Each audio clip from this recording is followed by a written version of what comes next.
Hello, everybody. Welcome to the show, Completely Candid, with me, Christian Blandin. This one's a lot of fun. However, it is a long ride. Go ahead, buckle up, folks. Pause and play as you wish. You don't have to listen to the whole thing in one sitting. This is just a little over 3 hours, I believe. It's going to be a ride. However, very enjoyable. We get into the art world here. We're diving in deep, not just on creating art, but being in the academic world of art and trying to be an entrepreneur as well. So we pretty much hit all the angles here, at least the best we can, and we have a lot of fun. So if you guys are creatives, whether you create things yourself or you're just fans of art and creativity, whether you're into the more traditional art or performing art, whatever it is, I think you'll have a good time listening to this one. So without further ado, I introduce to you Mr. Andrew Poe, who is a multimedia artist. He'll paint, he'll draw, he'll do ceramics, whatever he wants. Like he'll do anything that basically interests him. And he makes really cool things all the freaking time. I've seen a lot of it. It's amazing. So go ahead, enjoy the ever so excellent Andrew Poe in 3, 2, 1, have fun. Okay, one more time. Round 2. Hopefully the computer can hang in there and not crash. Hopefully not. It's okay. We're like literally 10 seconds in. The last time. Welcome. So we were just talking about like having a mic in your face. Yes, it is a new experience, I would say. Quite the contraption you got going on here too. Yeah, since the last time you've seen my setup. Yeah, single mic. Single mic. Now I've got like the whole arm suspended mics. Yeah, man. Trying to get there. Yeah, dude. It's not bad. I feel like I'm like halfway to where I want to be as far as equipment. But yeah, man. Yeah, we were just talking about a second ago, making comparison how I'm more on like the performance art of things, like Definitely. In front of cameras, in front of microphones, very in front of people, but you're more on what like the traditional side of like when people would think of when you say, oh, I'm an artist, right? They think painter. Go ahead, describe Painter, yourself sculpture. as, how do you describe yourself as an artist? That's a great question. I like a little bit of everything. I think it's all nice. It's all very very fueling. It's all very inspiring. But mostly if I'm doing like two-dimensional work, I'm like doing mixed media. So I'll do painting, oil pastel, pencil, pen, marker, spray paint if it's necessary. I'm not too big on graffiti, but I like graffiti. I've done some of my own little bits and pieces here and there. Then I also do ceramics. Ceramics is really nice. I like the pottery wheel, but also hand building is also really nice. So yeah, I like to do a little bit of everything. Not too big on traditional sculpting or things like that, but yeah, I like that. Also, I like a little bit of everything, except for the performing arts, I would say. Except for the performing arts, I like a little bit of everything. I like a little bit of all the visual arts, and even literature. As far as consuming it, or consuming it, yeah, definitely on the consuming side for sure. Not so much on the doing it myself. Like I said, sculpting not so much, but I really love poetry and literature. Yeah, those are also things I really like. Too bad that it's more on the English side of the spectrum, or on the language arts side of the spectrum. But yeah, I definitely like it. So, do you remember the first medium of art that you really, really got into? Man, and what was it? Yeah, I think in like junior high and high school, I was doing a lot of marker stuff with like paint pens, and I was doing them on like party mail stickers. That's probably like the first go that I had, just drawing like little monsters on these party mail stickers and not really sticking them anywhere and more or less keeping them. And that was probably the first medium that I really, really got into. And I always liked art, but I think there's a little bit of like a discouragement you feel like being an artist because, it's like you're probably never gonna make a lot of money. You're like really really gambling, you know. That's it's a struggle. Yeah, you're really gambling if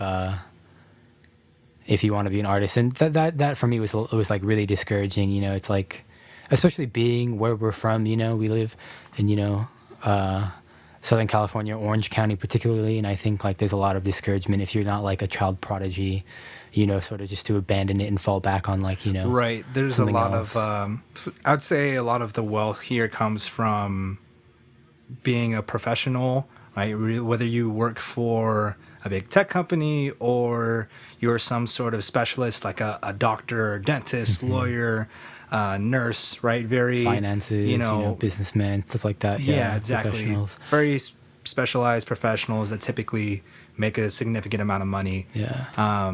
You don't hear a whole lot of like, oh yeah, this person just became an actor and now they're doing well. Though there are some like good handful of people, both definitely music, acting, that have come out here. It's, you know, just like anywhere else. I imagine it's like, it sounds like, you know, a kid's dream, just be like, oh yeah, when I grow up, I'm gonna be on TV. Yeah, it sounds really amazing, and the idea of it for me, as far as the visual arts, it's always intrigued me.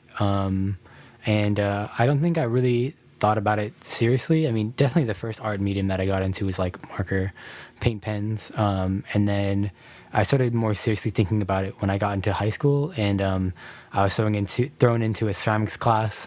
I think some of us out there have experienced that, where maybe you're not taking a language, and so they force you to take an art class, or maybe just in general you have to take an art class. Some sort of elective. And all the classic ones don't interest you, so they throw you into a ceramics class, and that's where they tend to put all the people who mess around. And I feel so bad for the ceramics teachers who have to deal with that.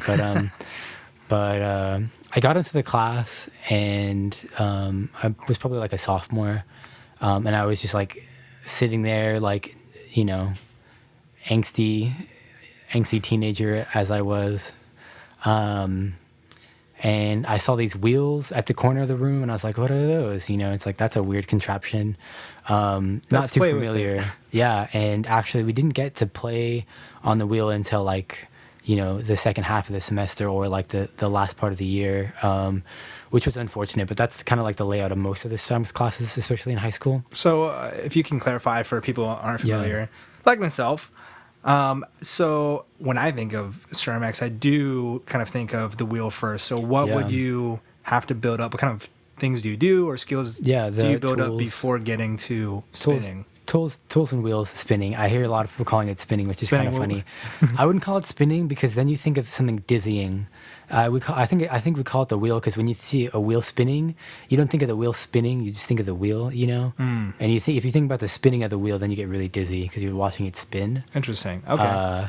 So anybody out there on the wheel thinking about it spinning, don't think about it spinning. Anyway, so yeah, tools is sort of like the skills you want to build up before you go onto the wheel. I would say the hand building aspect of it is really important. Before civilizations had the wheel, they had, you know, hand building, and building up from hand building is really nice because you get that tactile feel of the properties of the clay. So you make things like hollow balls of clay, which are called, you know, pinch pots. And you learn how to coil build, which is, you know, taking snakes of clay and coiling them into like another pot, or just sculpting in general, learning how to make a face or a hand.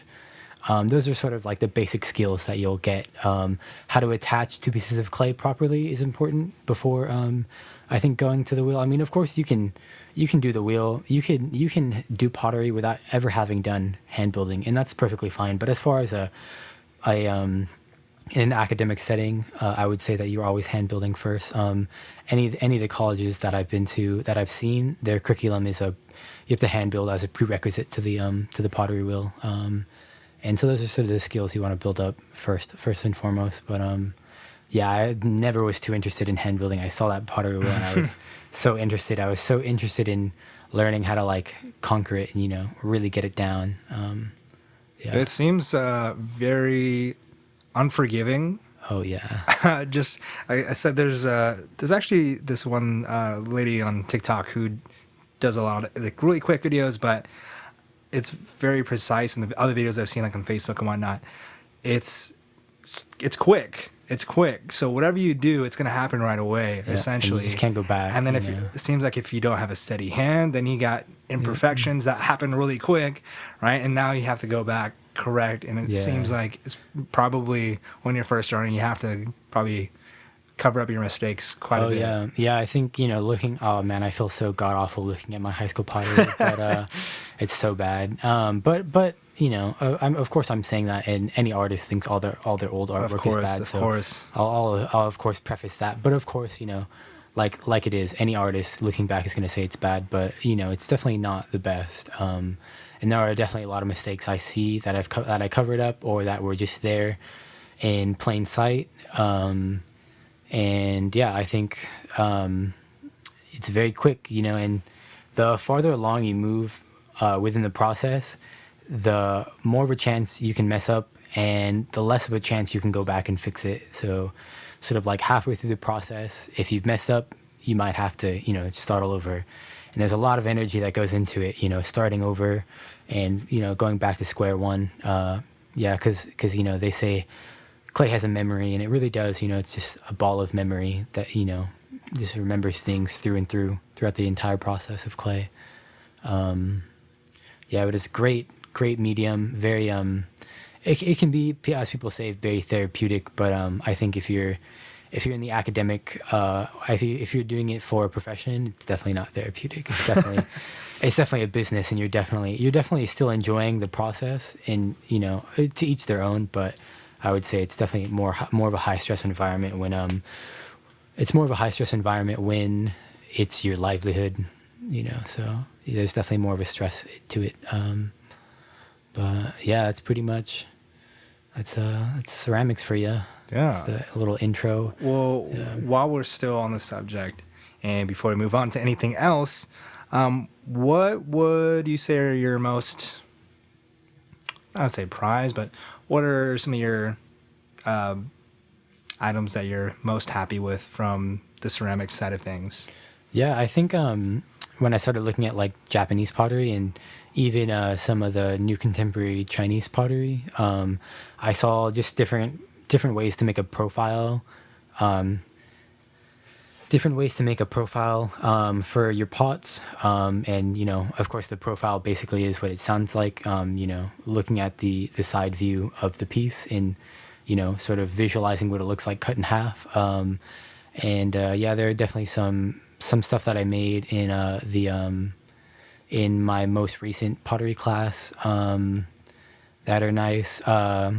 Where it's a very rounded bowl all the way to the bottom, and the foot of the bowl has maybe it's like an inch wide, which is very small, and it's just got a very nice. It's hard to explain over the mic when it's a visual thing and we're trying to describe it. But I think there are a couple of bowls that I've made that I really like, that just look really nice, whether it's in the feel of your hand, or if it's the color combination when you're looking at it, or even the feel of it when it moves from your hands to your lips. I think those things are really nice, and visually they're very pleasing. That's as far as the ceramic side of it are some things that I haven't, and it's definitely functional. More the functional things that I've made. It's probably, as far as pottery, that's my favorite. Those are my favorite things to make, are functional works.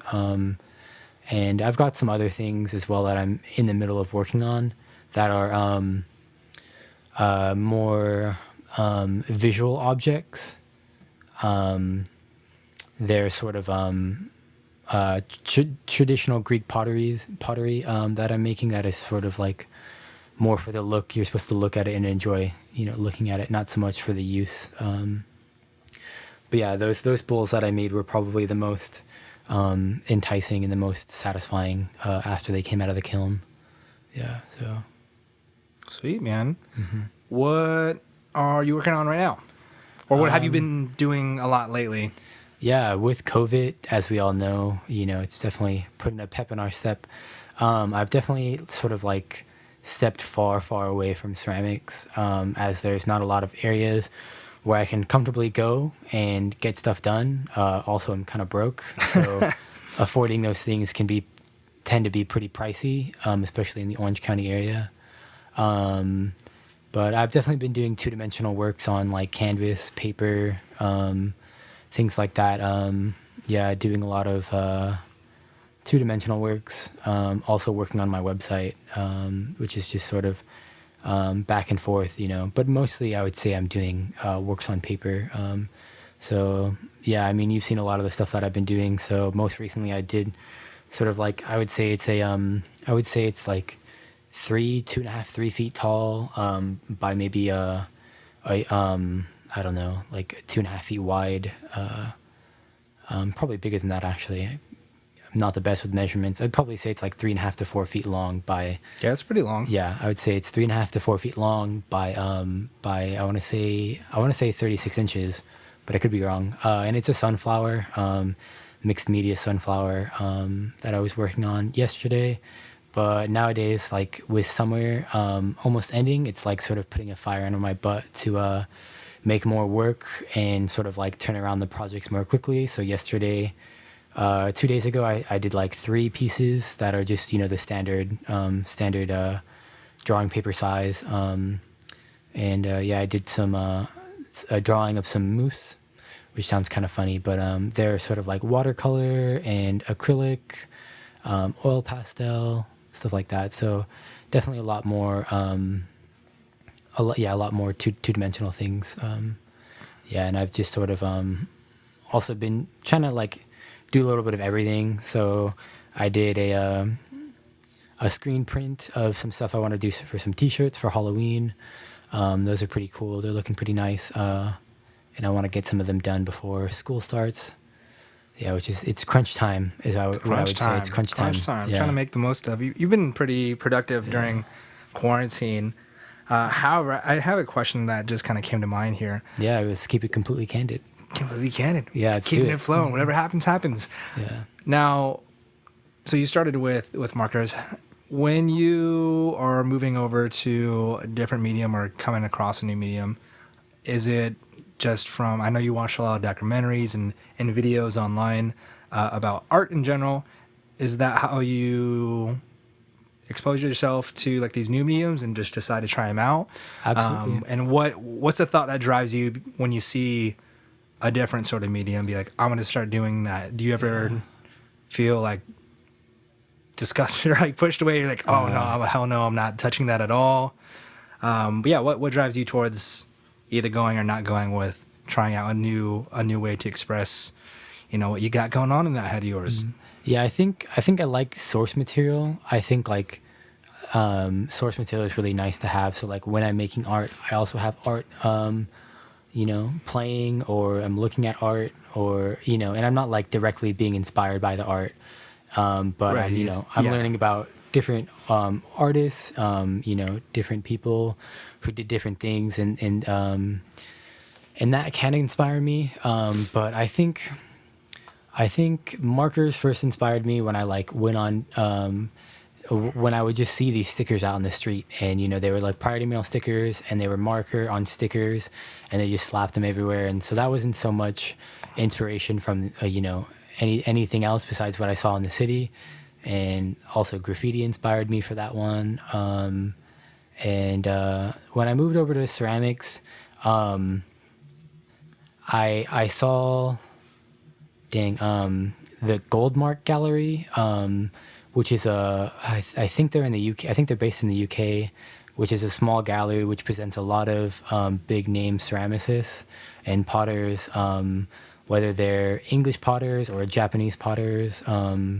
They do a lot of really interesting presentations on people's work. So when I saw that, I was just totally mesmerized by the entire ceramic process, and the wheel especially. And I just wanted to expose myself to it. And so I did, I just exposed myself to it. And I think now what is wanting me, which I think now what's getting me to transition back into, not that I ever left it, but back into mixed media, sort of like 2D works. It's probably as I'm getting ready to transfer to university, which would be in a year from now, I'm deciding whether or not I want to move forward with a bachelor's degree with a specifics in ceramics, or with sort of like an all-around art background. And I'm worried I'm going to put myself in a box if I do just ceramics. So I know a lot.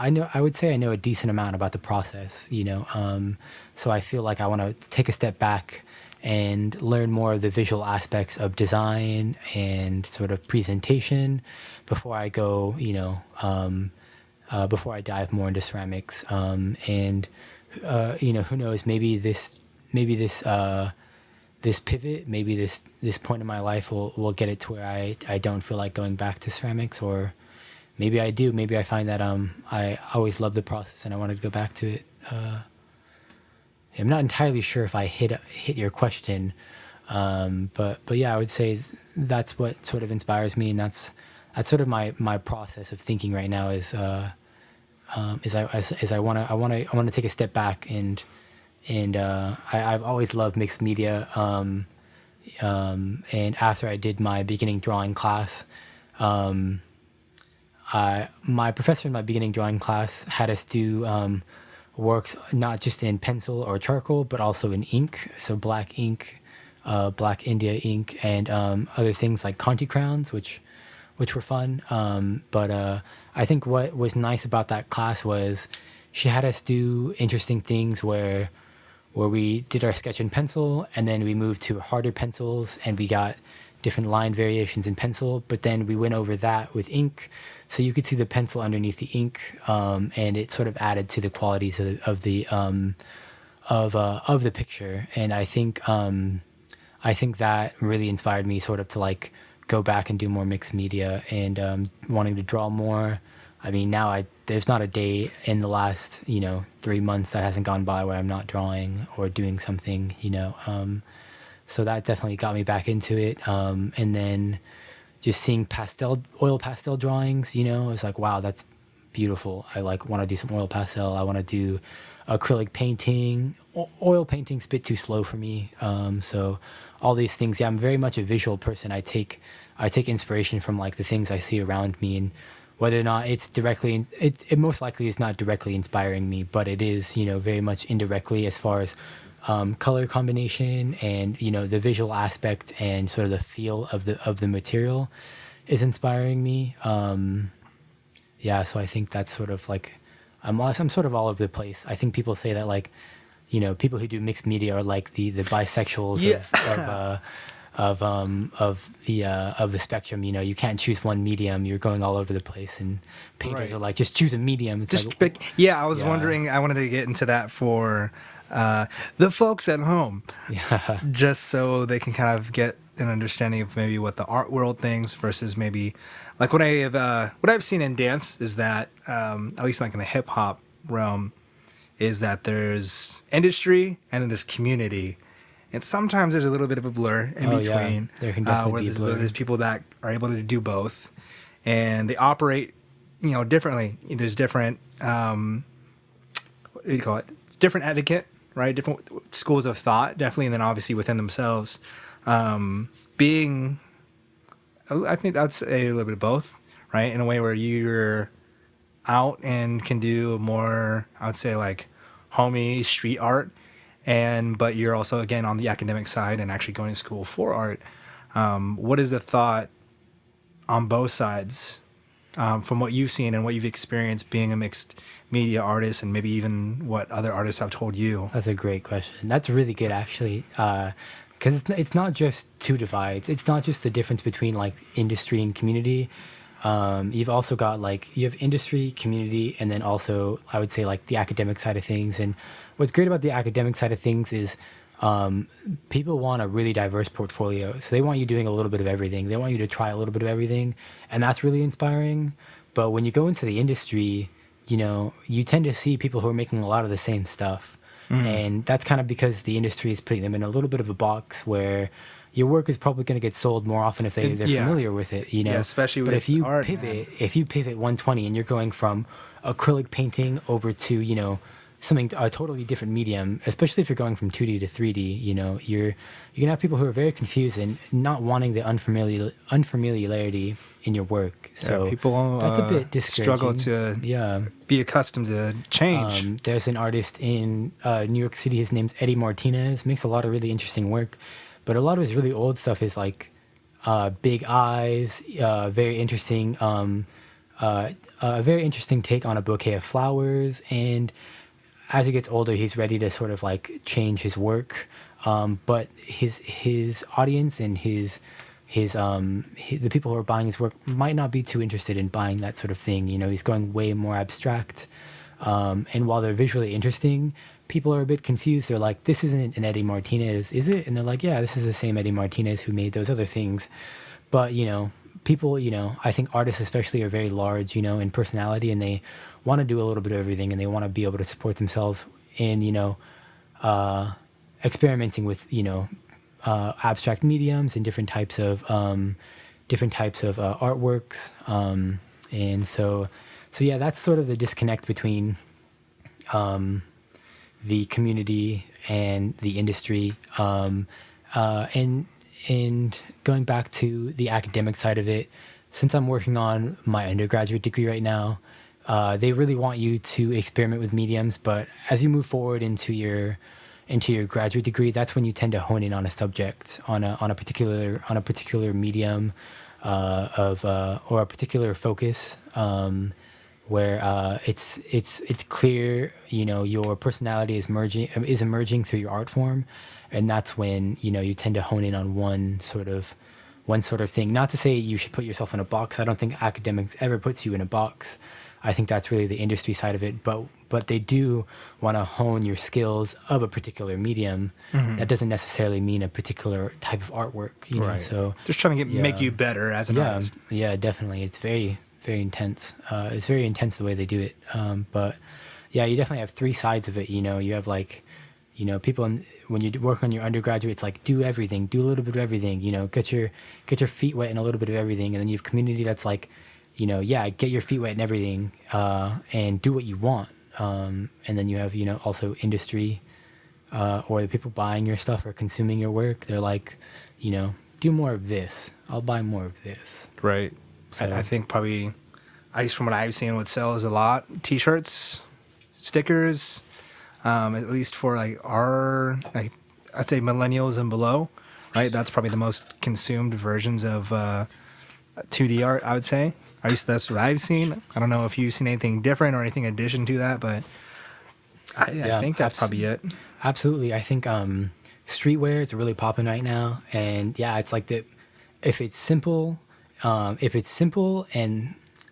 I wouldn't even say simple, if it's easy to get across, if you feel like it's really going to be in, it's probably going to be in. And if you have everybody in the right areas, then you can promote it. It doesn't even have to be that good, because it's just simple. People like simple things they can consume, and that is a little bit of a disconnect, because while making T-shirts is art, it's not considered, and I use this word with caution. It's not considered like high art.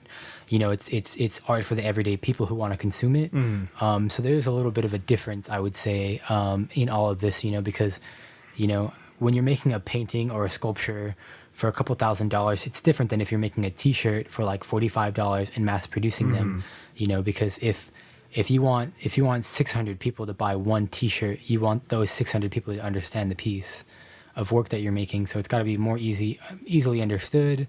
It's got to have a message people can get behind. So yeah, I think maybe I got off on a little bit of a tangent. No, yeah. I like that. I think that's something that should be spoken about. Yeah. Going along with that, you dropped the word good.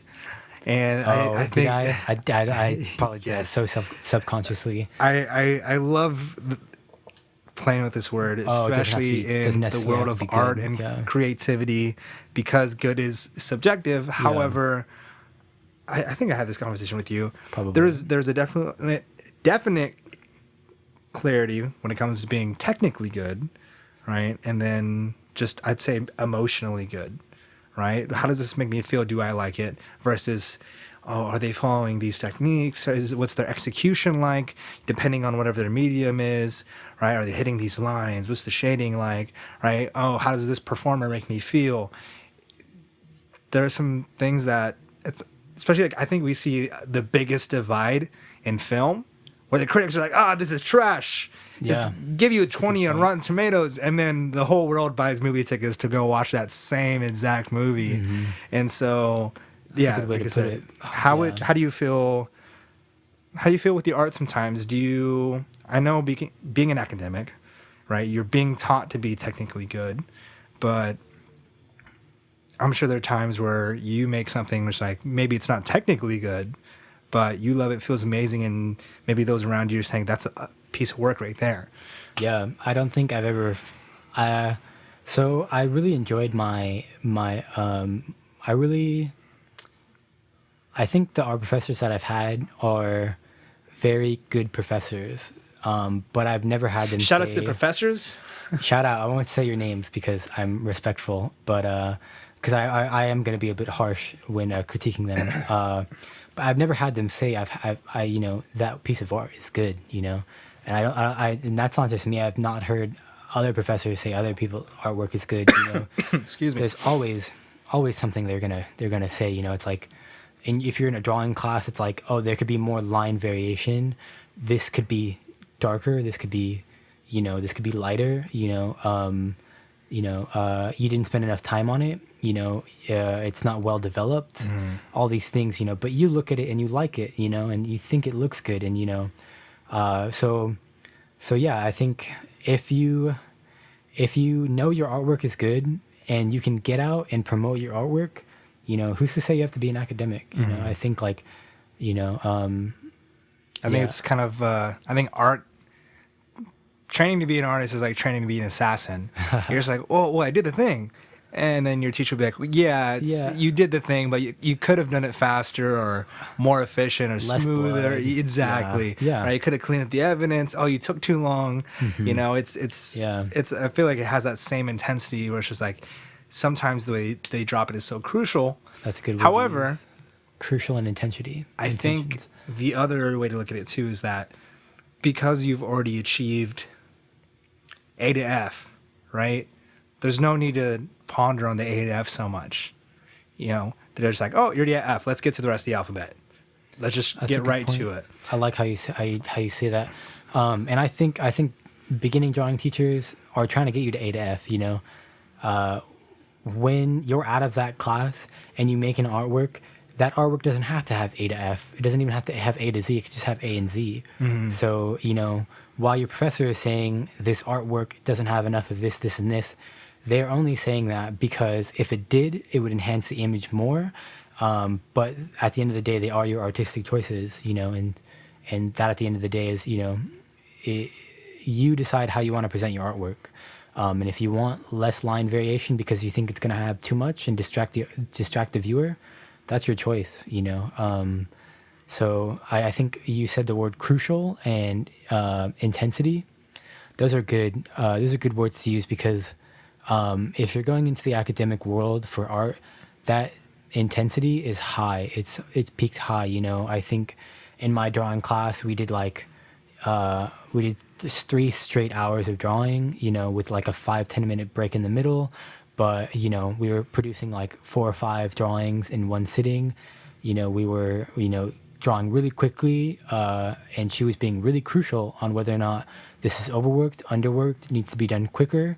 Because she's trying to give you, your professors are trying to give you the skills to see an object, see the lines, see the cross contour, the shadow, the shape, the definition, the weight, does it feel heavy? Does it feel light?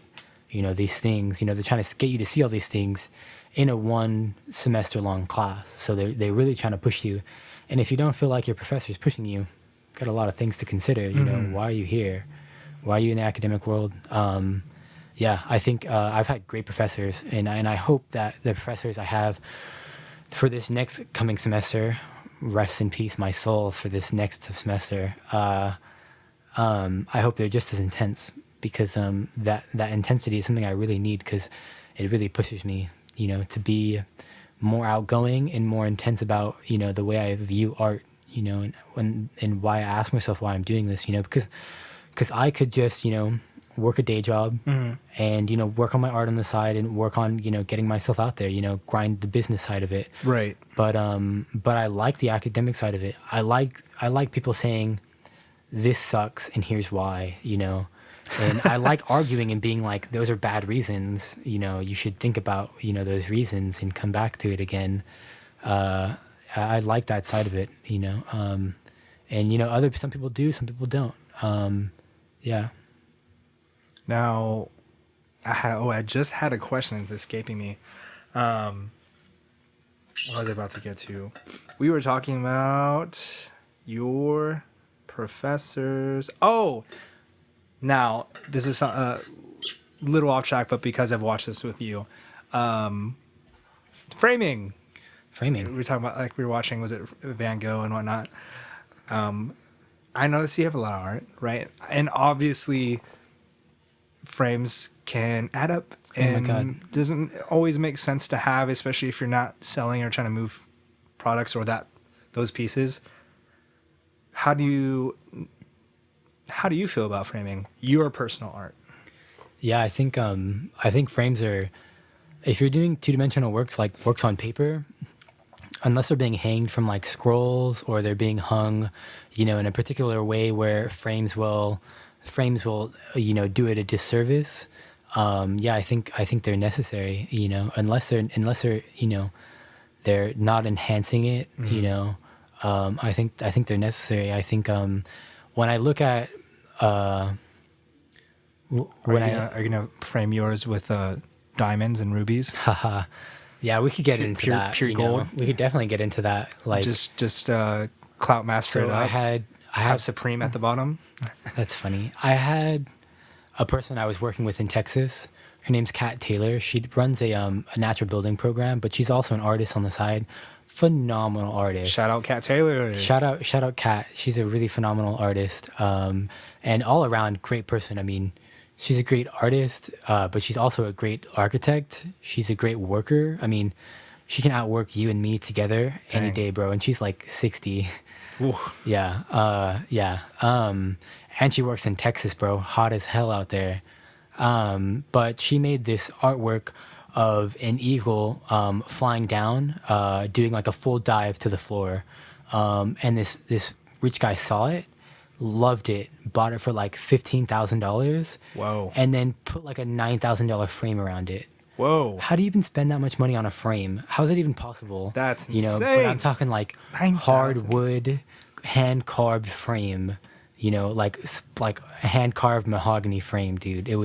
I never saw the frame, but I saw the artwork. It was really good. So, you know, it absolutely does. You know, how does it enhance the piece?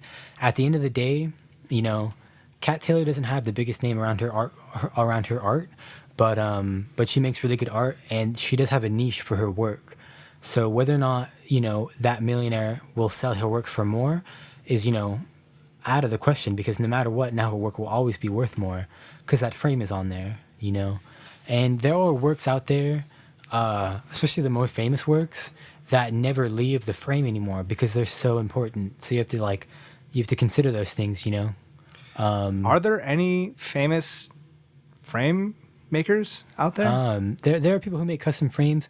We're getting into a topic that I'm not too familiar on, but yeah, art stores will make custom frames for you. And there are woodworkers who will make custom frames, you know, but it costs a lot of money, dude. If you want, I was just if thinking, you want like, a frame that's wood carved and the carving has like an eagle on it, or it has like, you know, it has like leaves and stuff, you know, some sort of detailed engraving. Yeah, those things are all things to consider. And you want to, you know, handmade, you know, mass produced. Because I think that'd be a super interesting thing to get into, especially if you make frames or you're a carpenter or a metal worker, getting into making frames for artists.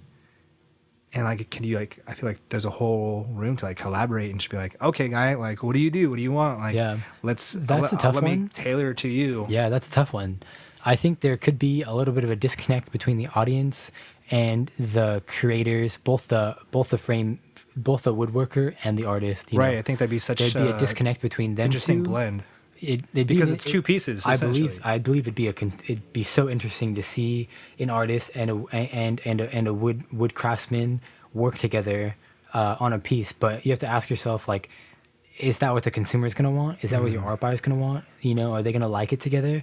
Or does your art buyer want a simple frame that they can take off and put a more expensive frame that they like more on it? You know, so there's a little bit of a disconnect. As far as framing as a consumer, is there a culture behind, oh, I'm going to get this piece and I'm going to spend so much money on this frame? Is that something that people X amount of money on a frame? Is that investment based? Is that more for clout? Is it a little bit of both? That's probably more investment based, and the way they want it to look in their house. If you have a painting that's very neutral in colors, and you have a house that's very neutral in colors, you're not going to want a frame that's super intense. You know, not that frames are really intense. Like, right. I think a better way to put this is like, if you have a painting that has a lot of bright colors, but your house is very neutral, you're not going to want, you know, a frame that enhances those colors. You might want a frame that grounds the painting to the house you own, you know, to the couch that, you know, to the hardwood mahogany floors that you have. You know, you might want the frame to match that, you know. So all things you consider when you consider home design and interior design, you know, those are all things you have to consider.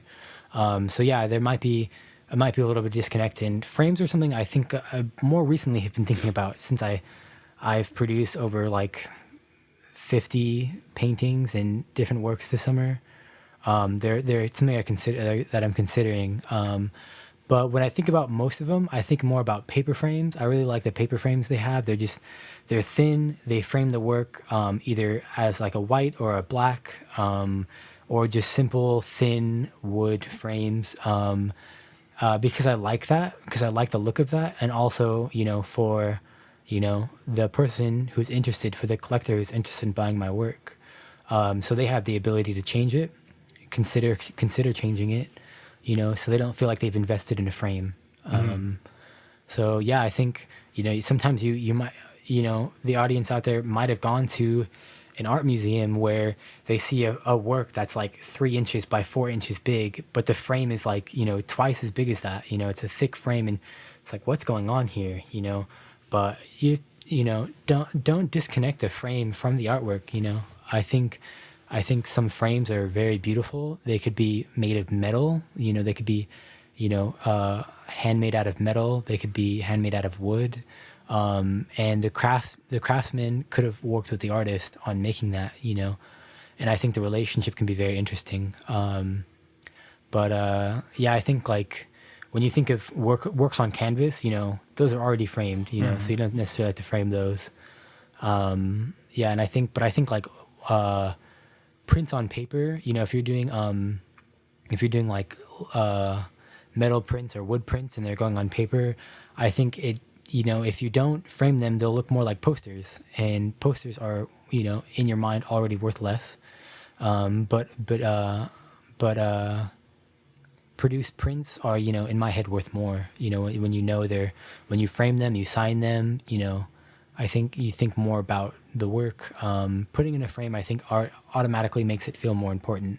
And I think that's the idea is, you know, you're trying to make your work feel more important. You're trying to, you know, bring yourself sell out. Yourself. Yeah, you're definitely trying to sell yourself. Art is not it's all a part of the process. It's all a part of the process. You know, when you have this really expensive frame, and you put your work in an art gallery, that frame might not match all the other frames on all the other artworks. So the art curator might be like, you know, this frame doesn't work. These are the frames we're giving all the artists, you know, just for the gallery presentation. And those are things to consider, you know. So, yeah, I think that frames is a very interesting aspect of it. And after making that really big sunflower, I'm considering, you know, getting a frame custom made, and you know, really feeling like it's a work that I can present. Yeah, I think it's a big piece. So far, the biggest thing I've made on paper this summer. Yeah, not the biggest thing I've made on canvas, but definitely the biggest thing I've made on paper. Yeah, and I've really been enjoying working on paper. Yeah, I think it's been very interesting to work on paper again. It feels. Oh, do you want to tell people about your new brush? Oh my God, it's been amazing. I don't even know what to call it. Is it a brush? A pen? Brush pen? It's a brush. It's a technical brush. I would call it. I would call it a technical brush. I think it's really amazing. I think I've seen a lot of people who do watercolor use these, but I'm sure a lot of people who do art are familiar with it. All it is it's just an empty cartridge which you fill with water or ink, and then it's connected to a brush. So when it's a plastic brush, right? The bristles are plastic, and the whole thing is pretty much plastic. But for those of you who aren't aware or haven't sort of experimented with one of these, they're really amazing if you like to do brushed line work. If you use black ink as a way to do black line art, you get a really nice variation in your work. And I picked one of these up most recently, and I've already filled my small sketchbook full of these drawings with the different line variation. You can run the brush out dry, so when you start using it, it's very it's more of a rough texture you create. So there's a lot of different variations you can make, and it's hard to explain. Like I said before, a visual aspect, auditorily, but a lot of really interesting things. If you do brushwork, if you like messing with Sumi ink or India ink, if you like that sort of thing, I would definitely suggest you picking up one of these brushes that are just fully made of plastic, and then you fill them with ink, and they're just absolutely phenomenal. I've done a couple of. I did recently. I drew an owl, and I did it in this black India ink. I was using this pen, and I could just get wonderful, beautiful line variation. But that's what you can get with every pen. What's really nice about it is you don't have to dry it out. You don't have to dry it out with a paper towel and do it. It really just cuts out the middleman. It's like I said, it's very hard to describe it, but I would definitely suggest picking one of these up if you like doing brushwork. You can get 3 of the same size and fill one up with a dark black, a light black, which is more of a gray, and then like a medium, and you can get your foreground, your background, and your middle ground, all that stuff, right there between those 3, instead of dipping into 3 different inks. And I think it speeds up the process. It's made it so much less messy for me. So I guess shout out to those technical brushes in those art stores, which cost only $4. And that's such a steal. They last a really long time. It's a really good investment to make. I absolutely love it. I could not stop talking about it. I could go on the rest of the podcast talking about these things. Yeah. Sweet, man. Let's do this. What are some things that people may have misconceptions about in any forms of art that you do, or just art in general? And what are some things that people don't know about art, or that maybe they should know? So for that first part of the question, misconceptions about my art, can you reframe that? Are there any misconceptions that you've seen in, like, say, pop culture when people refer to art or talk about art that are obviously super incorrect or maybe inappropriate in a sense? Like, maybe not off the top of my head. I'm sure if I was looking at something I could, but I think, or at least I wish more people would, stray away from the classic popular artists. I mean, they're amazing. Don't get me wrong. They really set the bar, but there are other artists out there, I think, that are way less popular. Like Van Gogh, Picasso. Yeah, those are, Picasso, I mean, don't get me wrong. His plethora of work is like no other artist, and that is why, they separate his work into different periods.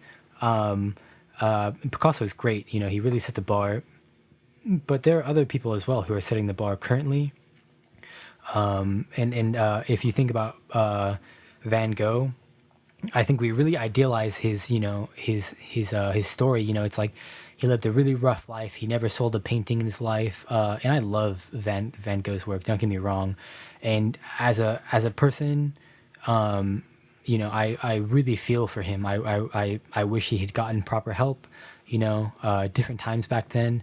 But I think we really idealize. We don't idealize. We romanticize his story. Absolutely. We definitely romanticize. It's like, he cut off his ear, after a quarrel with Gauguin, who was another famous artist who, is just, when you really get into it, all these artists are only popular because, because I think some person after they died really made his work famous because, Van Gogh didn't make very much money, and, Gauguin didn't make very much money. And, I think after he died, people were able to present his work in a way that made it feel more epic. It's like, these are the works they left behind after they died. That is why all these people get famous after they died. I mean, the net worth of people's art after their death is just crazy. Yeah. I'm telling you, those Kobe shoes became real expensive. Yeah, and the same day he died, you freaking snakes.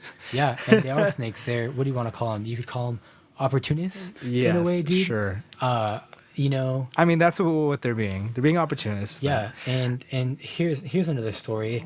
For those who, he's a really popular artist. His name's David Cho. Oh yes, I wanted to talk about. We can get there. So, David Cho, man. David Cho isn't just an artist. He's not just an artist. He's in the an visual alien. Sense. He's not just an artist in the visual sense. He's also in the performing sense. He does instruments, and he put on a whole tour of his band. I can't think of the name, but shout out to his band and his whole idea of what he put on. And he made custom artworks, and he gave them out for free. And people the next day were selling them for like $40 a pop. That's 100% profit right there, dude. Yeah. And that is ridiculous. The concerts were free. The venue everything was free. And he lost a lot of money on that. And, that's just opportunists, who just like see the name and just really want to, make money off of them, They're like, they're just, it reminds me of Atlanta, that one dude. Oh, the YouTube episode? Is it the YouTube episode? No. It's the one where the guy's like Asian and black. Yeah. Is that YouTube? Yeah. For sure. Yeah, where he's like, I'm exploiting you, exploiting your situation. Yeah, and I think it's just really ridiculous. Oh, it's that's like so funny. Like David Cho has a great situation going for him. Also, shout out Childish Gambino, aka Donald Glover. Yeah, for that amazing. Also, shout out Paperboy. Yeah, and who's the woman? Van. Yeah, shout out my favorite. I can't think of her name. Zazie Beetz. Yeah, there you go. She's a pretty good actress. It's amazing. She's really killing amazing it right now too. Yeah, she is killing it. But yeah, so yeah, they're opportunists, at the end of the day. And David Cho's got an amazing situation for him. He's got an amazing situation going for him. His name is very big, but it's so much so that he can't even do a good thing for free without someone trying to turn it around and make it into money. So it's very unfortunate in that aspect of it. Savages, man. Yeah. Savages. And I think in Joe Rogan's most recent podcast, he talked about, how like, it's like, you want to be rich and famous. Well, let's just start with the rich first, or the famous. Yeah, it's hard, man. First it's hard before you want to go famous, because when you go famous, there's no going back. He can't. Rich. Being famous and broke is gonna suck. Being famous, you can't be weird in the streets without someone recording you. And it's very unfortunate. Mm-hmm. You can't talk to a sculpture of a skull. Without being considered crazy, because someone's recording you and they're putting it on, whatever they put it on nowadays, YouTube. And while we're on this topic, hey, anyone listening to this, if you're making content, especially online, YouTube, Facebook, Instagram, TikTok, people are blowing up overnight on TikTok. Yeah, it's pretty crazy. Get your buck, man. Figure it out. Hopefully you're getting famous for a skill. If so, find a way to sell it. And I'm not here trying to say, be materialistic and just try and get rich or die trying. But if you want to be a creative, if you want to do stuff, you want to get out there and do that sort of thing. If you're getting your shot, if you're getting your 15 minutes, right, make that 15 years. Yeah. If you can, so that way you can keep doing what you love. You gotta grind.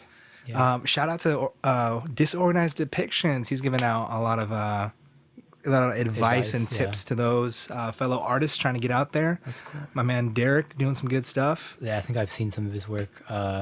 yeah, he's been on a grind. I've seen just like whenever I flip onto Instagram, he's always got a post going. I think him and his girlfriend are doing stuff. He does really interesting works. I would say they've got like underlying meaning, but very pop art in the sense, Right. And I think the shoes he did were amazing. He did these custom shoes. Yeah, I didn't even know he my was gosh. doing that. And then like when I saw it on Really TikTok, I was amazing. like, Yeah. dang, dude, okay. He's got nice line work, I would say. He really knows how to hold a pen, hold a marker.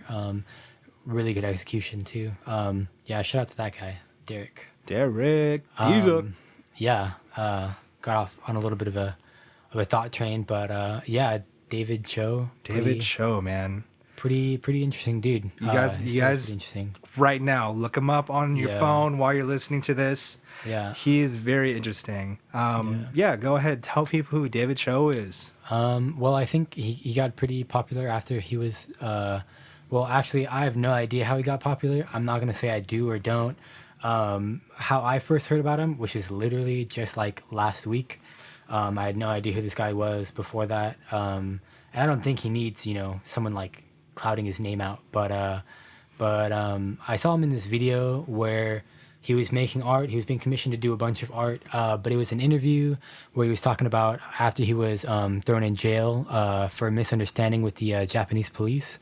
And he sort of came out that as sort of a different person. And I sort of would call him the really fucked up version of Ai Weiwei, and I don't think that's completely accurate. Don't get me wrong. I don't think that's accurate in the sense of it all. But if you know who Ai Weiwei is, but you're kind of a devil on the inside, I think you might get a kick out of. Just describe Ai Weiwei in a nutshell. Ai Weiwei is an all-around artist who focuses on social and political problems. He is Chinese. He was exiled from his country, and he sought refuge in Germany, where he's been doing work on people been doing work on the immigration happening in Greece. People washing up on shore. He's been doing a lot of really interesting work for the people doing that. He did a couple of video works, sort of just like trying to get the word out about what's happening to these people. He's very much a humanitarian. But then we go back to David Cho. He's very much, he's way more. He's, I would say, just as creative, if not more creative, dude. I don't ever know if David Cho is gonna hear me say this, but he had some pretty crazy podcast ideas on Joe Rogan. Yeah, man. I think he needs to run with those ideas because they're amazing. It's like I absolutely will listen to the whole podcast of you having a butt plug in your mouth, bro. Don't get me wrong, it sounds amazing. Are you speaking a language that doesn't exist? Speaking in tongues. You doing a bunch of crazy stuff. People will listen to that content, and I think if you recorded it, if you did a recording of it and posted it on like YouTube or whatever, I think people would really watch it. I think and I think what it is David Cho might have this drive to do more performance art, but he doesn't really necessarily know how to, he doesn't maybe feel like he can do it, and I think he should just do it because he's got enough clout and enough money to be fine for the rest of his life. And I could be wrong. He could be broke. He could not be, but I'm pretty sure he's well off. And if he's so well off, he's got nothing to worry about, he should just put out crazy works, Well, man. like he said, you can't hate on him. He's already hated on himself. Yeah, it's true. Already in every way. Yeah. But yeah, to go off of that, I don't know if you remember, but when I was younger, there was this video that went super viral called 2 Girls, 1 Cup. Oh yeah, actually I was so young, dude. Oh my God. And if you don't know what that is, basically it's 2 girls that are like, I think they're in like, I don't even know the their story. bikinis or lingerie or something, but they defecate into a Okay, cup. yeah, they do shit, right. Okay. And then they start eating it, dude. Yeah, So I didn't end up watching the video like when it first came out. I remember watching the reaction videos of people reacting to it. I was like, rancid. and at first when people told me about it, I was like, no, that's nonsense. not There's real, no right? way I thought the it's same thing. pudding or some sort of thing. And then I ended up watching it like how many ever years later. Oh my God. And then obviously it was like, oh, this awful. First of all, I saw like, oh, the camera quality is terrible, but that's because it's like made in whatever 2005. Yeah, I mean. But then I was like, Oh my gosh, bro. They actually did. They put it in their mouth. I was like, this is insane. But so people are willing to watch that. I think people are definitely willing I see the connection to watch now. David Cho I see the connection. I was do like, this some is a crazy weird... David Cho, fake language butt plug in the don't mouth. And yes, we're saying butt plug as in the sexual toy. Yeah. Right? His idea was to do a whole podcast with that in his mouth. Like, several hours of talking. Yeah. And he actually did, like, didn't he do a test run? He did a test run on Joe Rogan, but he said he recorded like 2-3 hours of him just doing this, you know? Wow. He really, just like a lot of other performance artists, he really puts himself through pain. And I think like that needs to be captured, you know, because like he's not going to be around forever, and he could really be testing the boundaries of like what is art and what is not. I see something like that. The same way I look at someone like Eric Andre, who's very, very like in your face, can make you super uncomfortable, and will say super like edgy and controversial things. However, I think we always need, especially as creatives, we always need like almost like those martyrs that are willing to risk whatever it is in order to push, you know, the boundaries even further, because they're the ones that are really pioneering like what could be, what's next, and eventually like they're gonna stumble upon something that you know will be gold and might be the new normal in the future. However, they're the ones taking the hit because, especially the way they go about it is so radical. I think it's important to have people like Eric Andre, David Cho, and you know whoever else may come to your mind. Yeah, the pushing the boundaries is really good. I think I can't pronounce this woman's last name for the life of me, but she made a lot of works. But I think right now she's most popular for Here, let's try and I'll try to look her up. For her documentary, The Artist is Present. Oh yes, it's here I have it up. It's Marina. It's so I cannot. Marina. Butcher, get ready for the butcher. Abramovich. That sounds Abramovich. Right. She did say this. It fast enough, it'll be Marina Abramovich. She did. Sounds close to what it would it probably be. Is. I'm so bad with letters that don't look like they should go together. But yes, Artist is Present was that. What would you call that exhibition? That's performance art, and it was exhibited at the New York MoMA. Was it New York or LA? It was New York. Okay. And she did this exhibition, I think, for 3 months, where she just sat down for like 8 or 9 hours a day, Monday through Saturday, and she just would look at you intently, and she would not get up.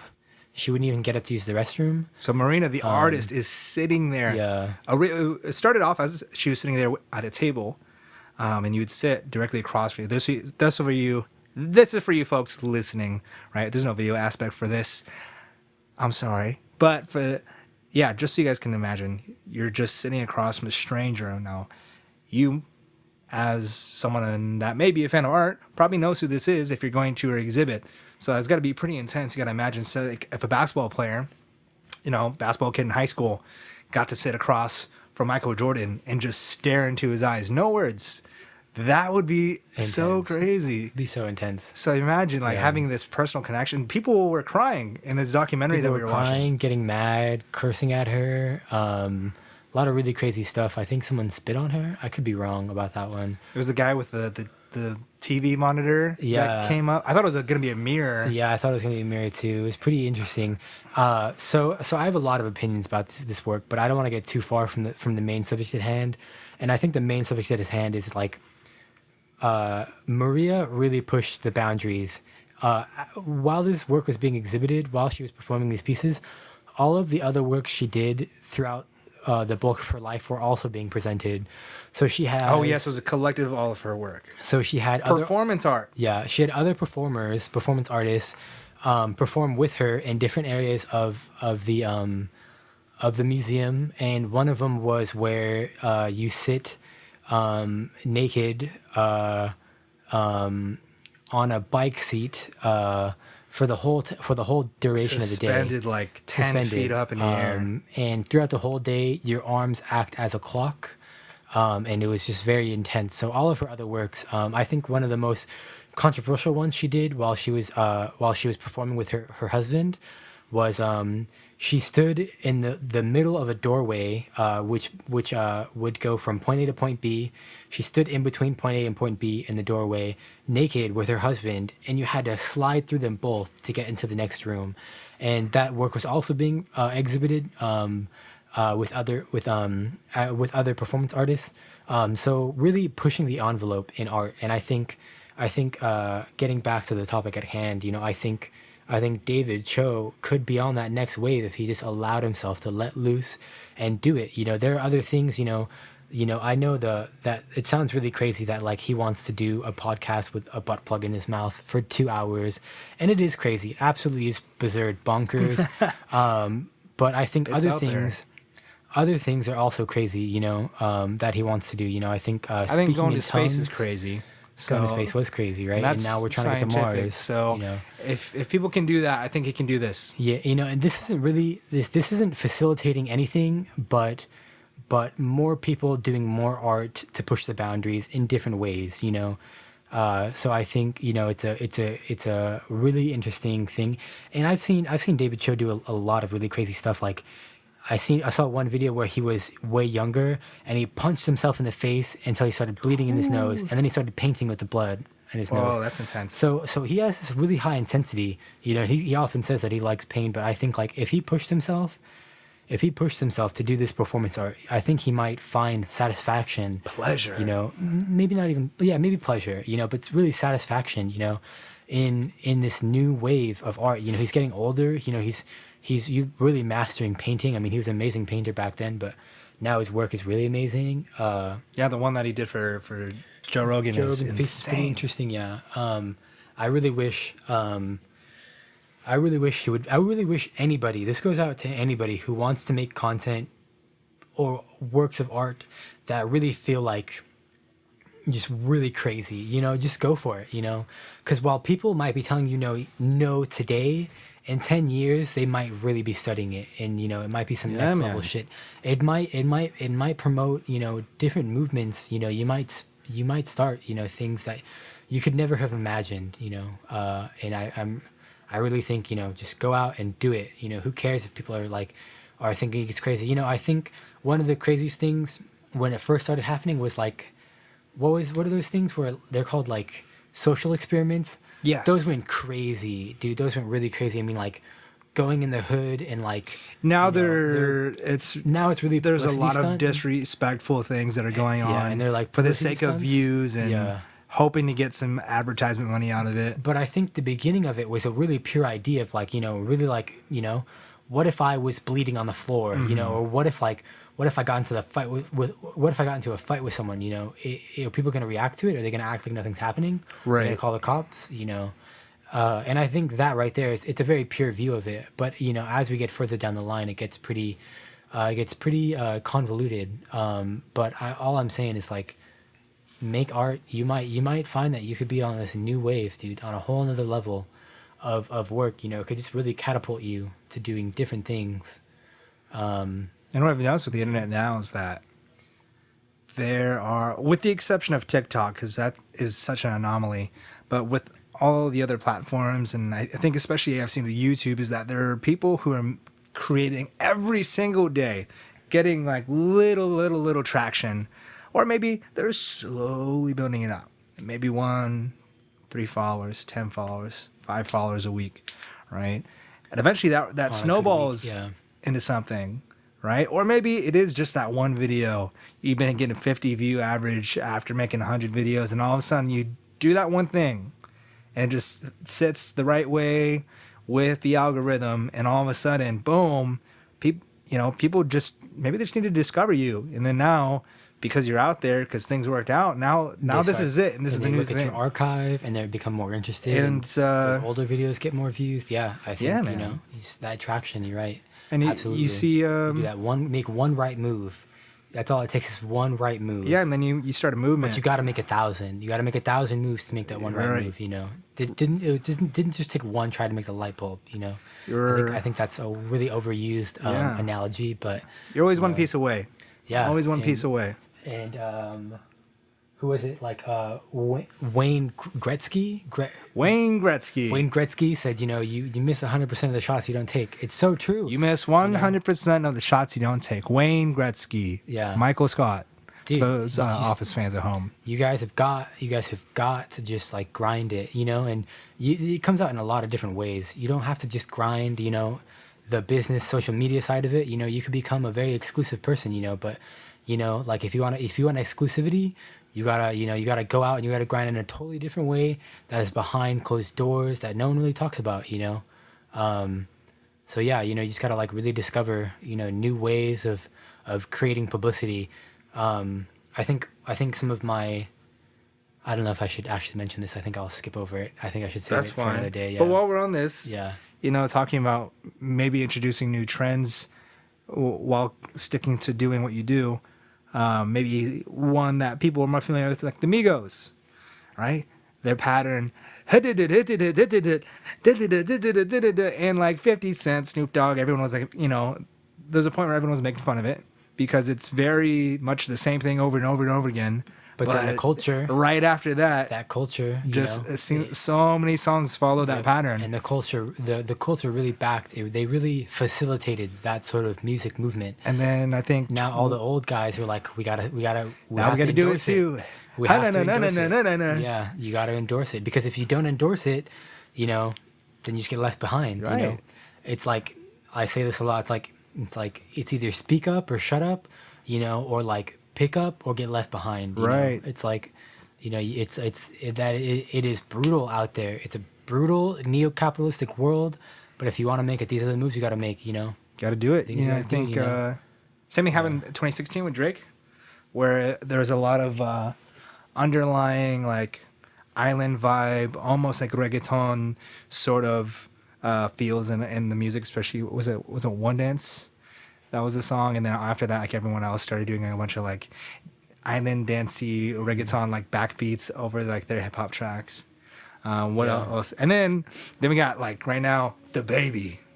All of his songs sound the same. Oh, it's like it's funny. And then the one time he made a different sounding song, people were like, whoa man, what are you doing, bro? But then up until then, they were just making fun of him for doing the same thing over and over again. But like, every song ended up like banging. But he had been doing that for such a long time, right? He has like a couple like mixtapes or albums until like last year when he like really blew up. But he was doing the same thing, and that big album that he was doing all before just for some reason it hit, and it made sense.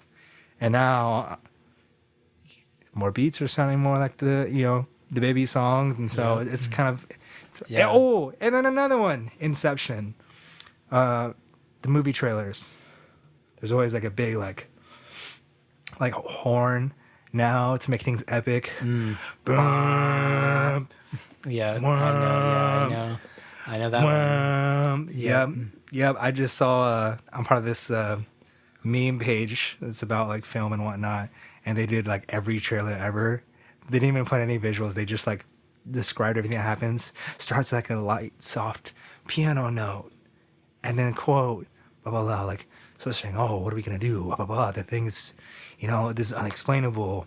Bah, bah. And then they introduce the villain of the bad thing. You can't get away. It's just, and it's so typical. Very daunting. Now. And it's like, we've been doing the same thing for like the past like 10, 12 years. So I think it's super funny that people like will talk mad crap, and then all of a sudden that's like the next big thing to do. Yeah, and I feel like that really is like moving towards is like following along the trends, or like making the trends that are very big, but also like try and think of that originality. Like I feel like originality doesn't really exist, but we can really aim for it. We can really try and make original things, like the Migos, they started that trend. I don't know much about them, but they started it, and forever they'll have the tribute of knowing that they started it. Just think about, what are other people gonna, what do you like that other people will die for? Right. I mean, they got big off of one word. Yeah. Versace, Versace, Versace, Oh, Versace, right. Versace, Versace. I was like, which word? Oh, that's so crazy. Yeah, But it's really the cadence that they go by. That's signature of all their songs. But And if you really think about it, that sort of like mumbling and that sort of like cadence the beat that you think about, that's really like what a lot of people are doing to make songs. Before they write the lyrics, they're mumbling. They're trying to get the tune I do it all the right. time when I'm That's what you do writing. first. That's the first step. I'm just and it's nonsense. So really, what they did was they picked apart the process of songwriting, and they just stuck with a certain abstracted view of it. And while it doesn't sound profound when you listen to songs that are really well developed and have complex rhyme schemes, when you abstract from it, there really becomes sort of like a beauty in it, through abstraction. I love people like, if we're talking like hip hop and rap, Eminem, like people like Russ, right? But I absolutely love the Migos as well, right? Yeah. It's a spectrum. And lately I've been listening to a Tribe Called Quest, like classic, totally different. If you compare all those artists, totally different, right? You got the boom, cha, boom, cha, right? And then you've got Eminem, who's like, yeah, and then you got the Migos going off, crazy. and then Russ, who's just like, all over the place and has, such a different style in himself and does different styles. Tends to go with the more simplistic song style, but it really, really bumps. He really creates a song that bumps. I wouldn't say bangers, but he creates some good ones. Yeah, really good, really good. He's got that. He's got the grind down. He can make that song. He does it all himself. And it's because he's been doing it so long, like, what is it, 10, 15 years, like, unpopular? Right. And he finally made that one right move. That's all it took, He can sing, Not rap, to say, right, mix, master, produce. Yeah. That's a big thing, too, is being able to really put yourself on in that way. Like, how much of the start to process can you finish. do yourself? How many people do you need to work for you? Because that's going to cut into, it's going to cut into your name. It's going to cut into, what you really offer to the rest of the world. Russ does it all himself. He says it himself. What does he say? Engineer, mix, master, produce myself, or something like that. Something catchy. He like has a few songs where he drops it. I'm just like, every time I'm just like, I have nothing but respect every single time I hear those lines. I'm like, yeah, he did it, man, and he's doing it. It's crazy. And if you look at the videos of when he was rapping, when he was 16, it sounds like a 16-year-old whose balls haven't dropped rapping. But as he got older, and he kept grinding at it, he didn't give two craps about what people were saying about him, or like, whether or not people thought he would make it. He just kept doing it, And while he made all those teeny tiny moves every day continuously, he made one move that like sort of like catapulted him into that like, into that new cloud, Now he's doing interviews with Gary Vee on the reg, like, hey, it's out there. It's pretty crazy. It's crazy. I followed him on Twitter for probably 5 years now. Yeah. And to see, and he's even posted too, the change in his audience size, like playing clubs and whatnot, to now doing like full on stadiums. That's so crazy. In just a span of like a few years. Yeah. That's a lot. That's huge. Dude, I mean, and that honestly, his story is like, I don't want to say this because I hate the word. I hate saying it, but it's so like American dream, if you really think about it. His mom was struggling, had like family problems, and like, not to say that money solved all his problems, but money gave his family the ability to like not stress out over bills, and then like, by not being able to stress out over bills, you have a better chance at like solving your fucking. There is such a thing as financial freedom. That financial freedom, like,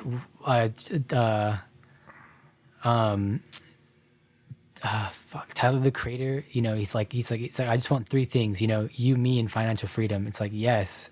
It's like one of his newer songs. It's like I want. And he's doing whatever he wants now. Yeah. He's not catering. Tyler the Creator. He's not catering to what made him super not. famous with like Yonkers and whatnot. I mean, think about it. The name of his band is or his group is like Odd Future Wolfgang Fuck Them All. Like, that's the whole name. It's like whoever had a band with that name that long, he made a song that was like a 30-word, like he named a song that had a title. I don't know the title or what song it is. That originally was supposed to have like 30 words in its title. Jeez. That's just the title of the song. He's like, I want to do stuff that no one's done. Like let's push he's trying to push the envelope. It's like, yeah, let's push the envelope. You got an envelope in space. It's like, how far can you push it? Did you see his performance? Was it the VMAs? Oh, bro, that was phenomenal. I don't know if you guys can relate listening here, but to me, that was straight up art. That was art. You guys can look that up. That was this year, right? 2020, or was it 20? Was it last? Sure. No. It had to be last year. End of last year, maybe. But I'm pretty sure it was the VMAs where he's wearing the wig and whatnot, and that was a definite piece of performance. That's art. That's art. When it comes to music, it seems crazy, and if you're looking for like good old times and Bruno Mars music, and it's not pop music, right? What he did, and it's nowhere near what his original songs were sounding like. They kind of like, I don't know. Yeah, it's the Grammys from 2020. Grammys 2020. Yeah. Yeah, it's if you different, didn't see man. the performance, so good. It's different, man. And the wave that he's on, is sort of like doing this, putting on like a blonde wig and these gold teeth, it really is like he's putting on a persona, and he's really experimenting with, alter ego, and I think alter ego can still be pushed. And so many people do it. I don't think Lady Gaga is the same person she is on stage as she is off stage, and there are so many other artists that are like that. Yeah, like MF Doom is definitely one of them. I need to again. I told myself I was gonna listen to more MF Doom.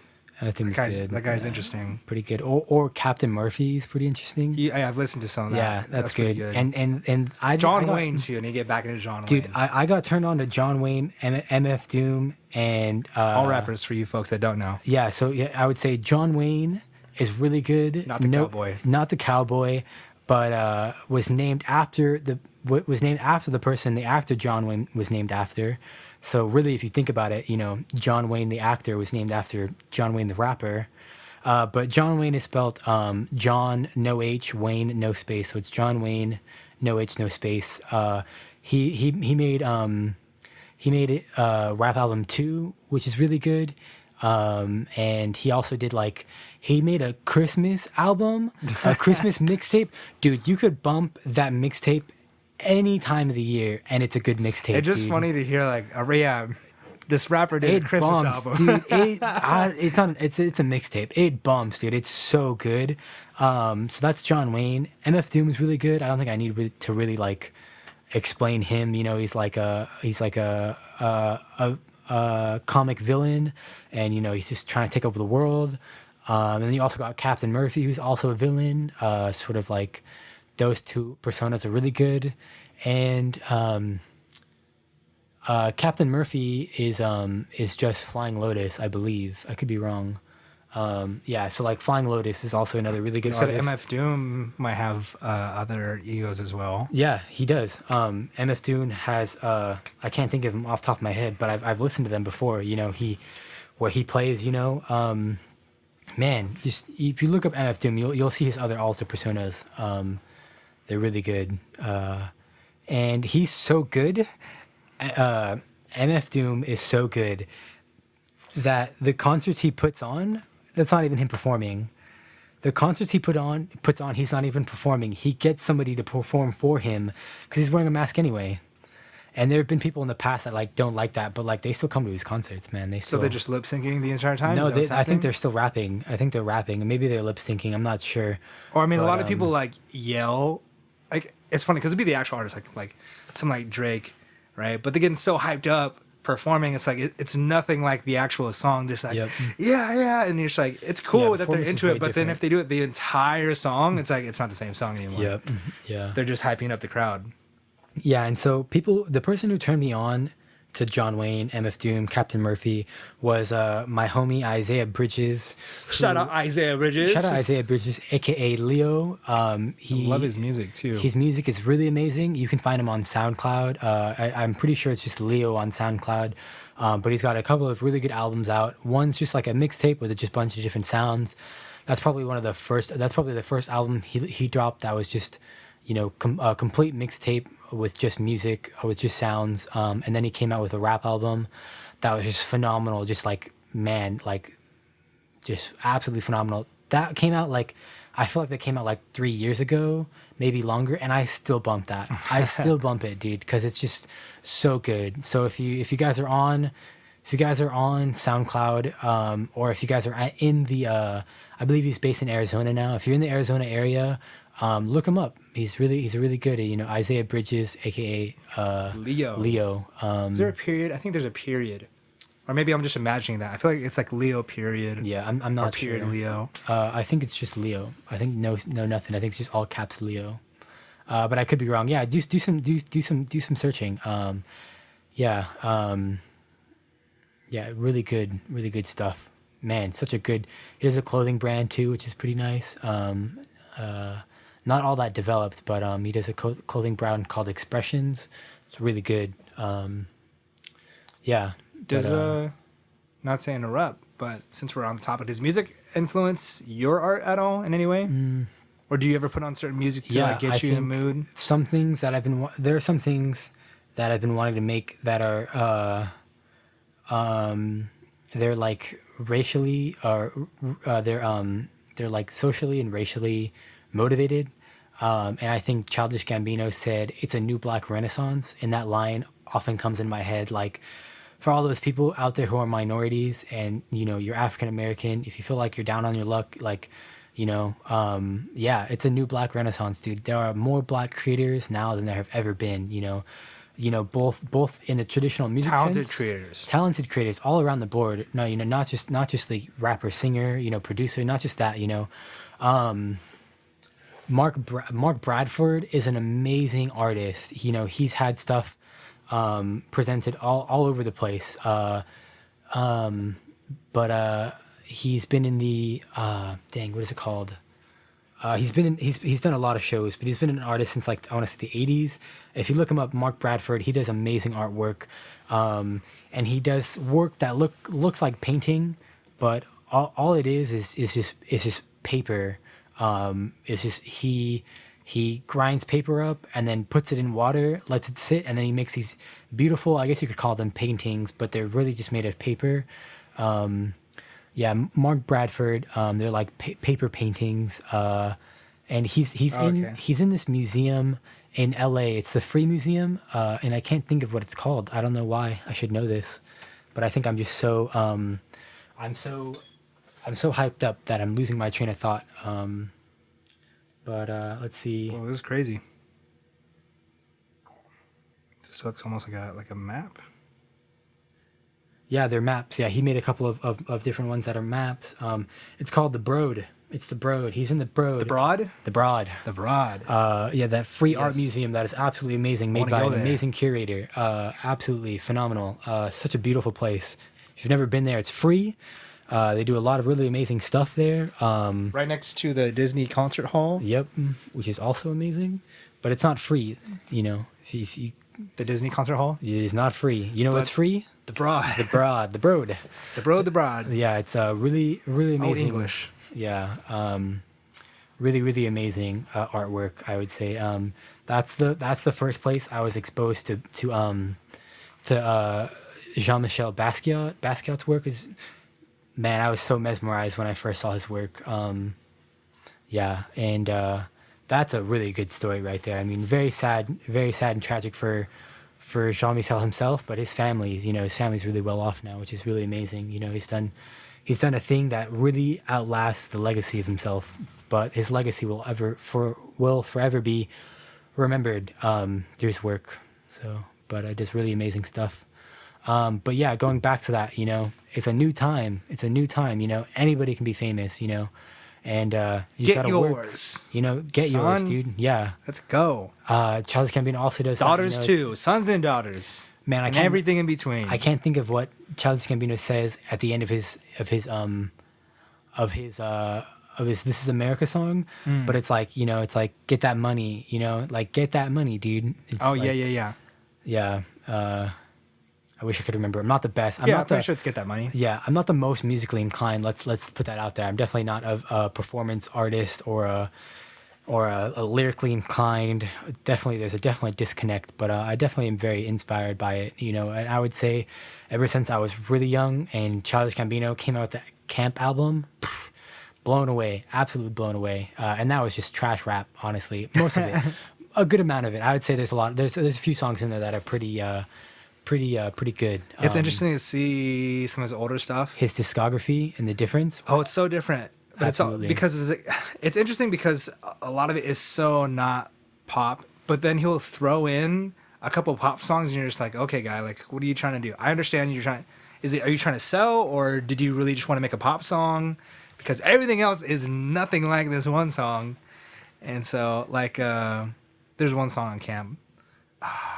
Is it something like, I'm wanting you to know that I am ready. Heartbeat. That's Heartbeat. Heartbeat. Yeah. That's Heartbeat. Yeah. Yeah. That's a good one. Heartbeat's really good. That one bumps. That one was like, It's I think pop-ish. for the time it came out, I was like, oh, that could have been like A on banger, the radio dude. all That the time. could have been all the time, dude. Yeah. Honestly. Yeah. That could have been one of those. And again, songs, it's like, just about keep on making. I think Yeah. I heard of him in 2008 or 9. And the song, the very, very, very first song I ever heard, and I still play it to this day, is Do You Like? Yeah, that's Baby a good girl, one. you know what I want. Let me do it to you, do it to you. Let me do you like, And there's Adele playing in the background. So good. That's a really that is a good one. You're right. That one. First ever Childish Gambino song, and like Yeah, that one bumps. still might be my favorite. So really good, good. so Yeah. good, and Really good, and yeah. the way he puts. I think my favorite thing about rap is their rapper's ability to reference things in a way that you're not expecting, and I think that's why I love that and comedy. Right, you're putting together punchlines that are just kind of blindsiding you, and I think Yep. the less you see it and Blindsiding it's for coming, sure. the better it is, because just like, oh, it's brilliant. It's brilliant. Yep. It's insane the way they're able to write and just kind of hit you with a whole new, I don't know, just a whole new way of saying things, right? Especially rappers. I think rappers are probably the most gifted when it comes to making references, because they'll kind of jump across subjects and genres, right? And stretch words in a different way in order for it to make sense, or like have the rhyme fill in, or have the meaning fill in to cross over to the next idea. I think Lil Wayne has some really good ones like that. With the way he puts things together, really good. Obviously Eminem, the great, and some Yeah, man. classics. And honestly, dude, Donald Glover, aka Childish Gambino, he was just grinding. He just kept grinding. He was, dude. Just He grind. made so much music before he became big. Music. I mean, he was doing like TV shows. He was Writing, stand up. He was actively going out there and trying to make those moves. And it's all it takes, Don't get disconnected, man. All it takes is that one yes, that one right move. If you're a painter, if you're an artist in that sense, in the visual sense, all it takes is submitting your work to one gallery and then getting into that one gallery where someone buys your work for the price you set, and that person could be a collector, and you never know, I mentioned Cat Taylor. When Cat Taylor made that painting of that eagle flying down, all of that guy's rich friends wanted that painting. And she made herself so exclusive. She said, you can buy the cliche, you can buy cliches of it, but I do not reproduce my art. And you can make things that are like it. You can buy things that are like it, but I do not remake art. And, that made her more exclusive. That made people want her even more, and them to buy her other articles of work. So yeah, I think, really just get out there. And there are a lot of people who are creatives that no one knows about, but they make enough money, they make a living. They make a living, and it's enough for them. They like, going back to Kat Taylor, just cause she's someone I know, she's also written like 2 books just off the side, and those sold a few, she sold a few of those and made enough money off that. And, those paintings she makes, I mean, her sister, is her her art dealer, and she's the one who gets her work presented all around the place. So if you're a painter, but you're also a performance artist, make your paintings and get someone who wants to deal your work for you, and then you are completely disconnected that side of the work, and while it cuts into your profits, at the end of the day, it gives you the ability to make other things you want to be making. So there are a lot of ways you could go about it, and for me personally, I'm the type of person who feels like you're so close to like so close to what you want, that you don't even have to like run out and get at it. You just have to reach your hands out. It's like if you imagine, you're so close, especially if you're in America. If you're in America, or if you can get your work to America, if you're in another country but you can go on YouTube, you're not on YouTube, you're in every country, everywhere. Everywhere anybody has access to internet, you're there. If you can just get your name out.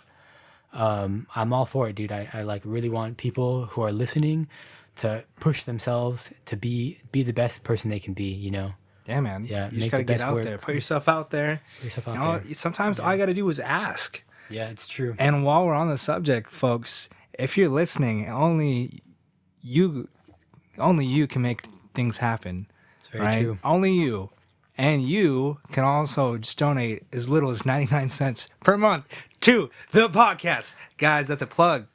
I know you spend $15-$20 on an OnlyFans subscription.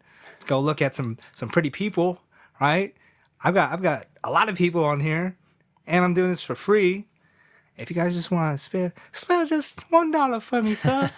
$1 for this poor boy to put on the podcast. You can do $1. It's 99 cents.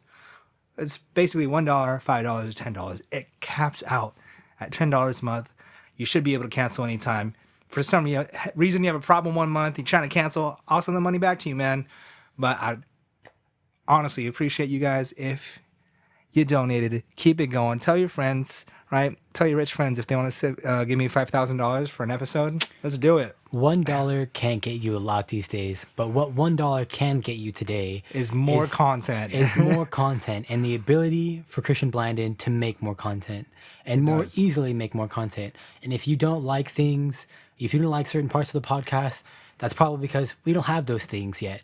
Yet. But we will one day. Like right now, we could have a whole like video aspect. We could have, a studio. I'm just popping up wherever I need to pop up. Those are all possibilities, but we can't make it happen unless you donate one measly little dollar. That can't even get you a candy bar these days, man. It can't. That's so crazy. Candy bars are like $1.25. It's like you gotta break a whole nother dollar and then have 75 cents in your hands and like do nothing with it. Probably lose it. 75 cents. That 75 cents that you're gonna lose after buying a candy bar is 3/4 of what you could get by donating $1 to this podcast. Look at that. I appreciate you. Appreciate you, sir. Look at that. I got a shout out for my guest on my show. That's the way to do it. That's the way to do it. Yeah, guys, you just gotta ask. Earlier today, someone I follow on TikTok saw she went live on Instagram. She doesn't have that many followers, so her Instagram live didn't have a lot of traffic. Asked to go live with her. Boom. Basically did like a mini interview on there, and then asked her to come on the podcast. Hopefully, she's actually gonna come on the podcast. Yeah, got that informal yes. Easy to say yes, but you still gotta show up, right? You don't do it until you do it. However, that was easy. That's a good thing, dude. Maybe 5 minutes for me to do. Yeah. Sometimes opportunity is there, and you just gotta ask for it. Yeah, that's all it takes. And even though, that was an informal yes, that was a yes, it's a yes at the end of the day. And gotta get used to asking. Yeah, and that's what people really want, Other people want to get their name out, and if you want to get their name out, that's just, you're like killing two birds with one stone. It's absolutely amazing. Right. I am an artist who at the moment might not be trying to get my name up publicly. But at the end of the day, I do want to eventually sell works, and going on to things like podcasts, going to school, all those things while, talking to your classmates, yeah, making connections with other artists, all those things while on the surface aren't doing a lot for you. At the end of it all will be really what makes you successful. Yeah, man. It's maybe not right now shaking hands. But it's striking up that conversation or joining a conversation. You ever been that person? Like you're in a group, your friend knows somebody. Say, oh, hey man, how you doing? Blah, blah, blah. And they're talking about this, and that, right? You have two options or three. one, you can walk away and do your own thing. Two, you can stand there, listen, smile and nod, and just passively be, present in that conversation. Or three, you can engage and inject yourself. And who knows, maybe that person that your friend knows from work or school or whatever activity, that could be the next person to open up a door for you. Or you for them. Or Absolutely. both. Who knows? Absolutely, yeah. And I've realized that, especially if you're trying to sell yourself or a product or whatever it is, if you don't put yourself out there, right? If there's no ask, there is no yes or no, right? Worst they can say is no. That is the worst they can say. They can say, that's the worst they can say. No, dude. And your mother is ugly and I spit on her grave. It's like, that's never going to happen. People aren't going to never going to happen. If you're any kind of artist and you're trying to get your work out there, just get your work out there. If they say no, move on. That's the world we live in. And rejection is. I feel like people are so used to rejection on like the dating side of things. It's like, be just as open to rejection for everything else. It's like, don't let it sweat. No sweat. This is a sales/dating analogy that I've heard time and again. Got to get your 99 slaps, right? 99 no's, 99 slaps to get that one yes. Hopefully it doesn't take that many. But however, you got to expect, at least my mantra is, hope for the best, expect the worst. Life is a play unrehearsed. I believe that is Mel Brooks' quote. You just got to expect for them to not like it. And then that way, if they do like it and they're on board and they want to be all about you, it feels amazing, right? But again, you're not going to get that rejection or the exception. Exception? Is that a word? Accepted? You're not going to be accepted or rejected if you don't ask. If you don't put it out there. If it's never an option, there's no way they can choose.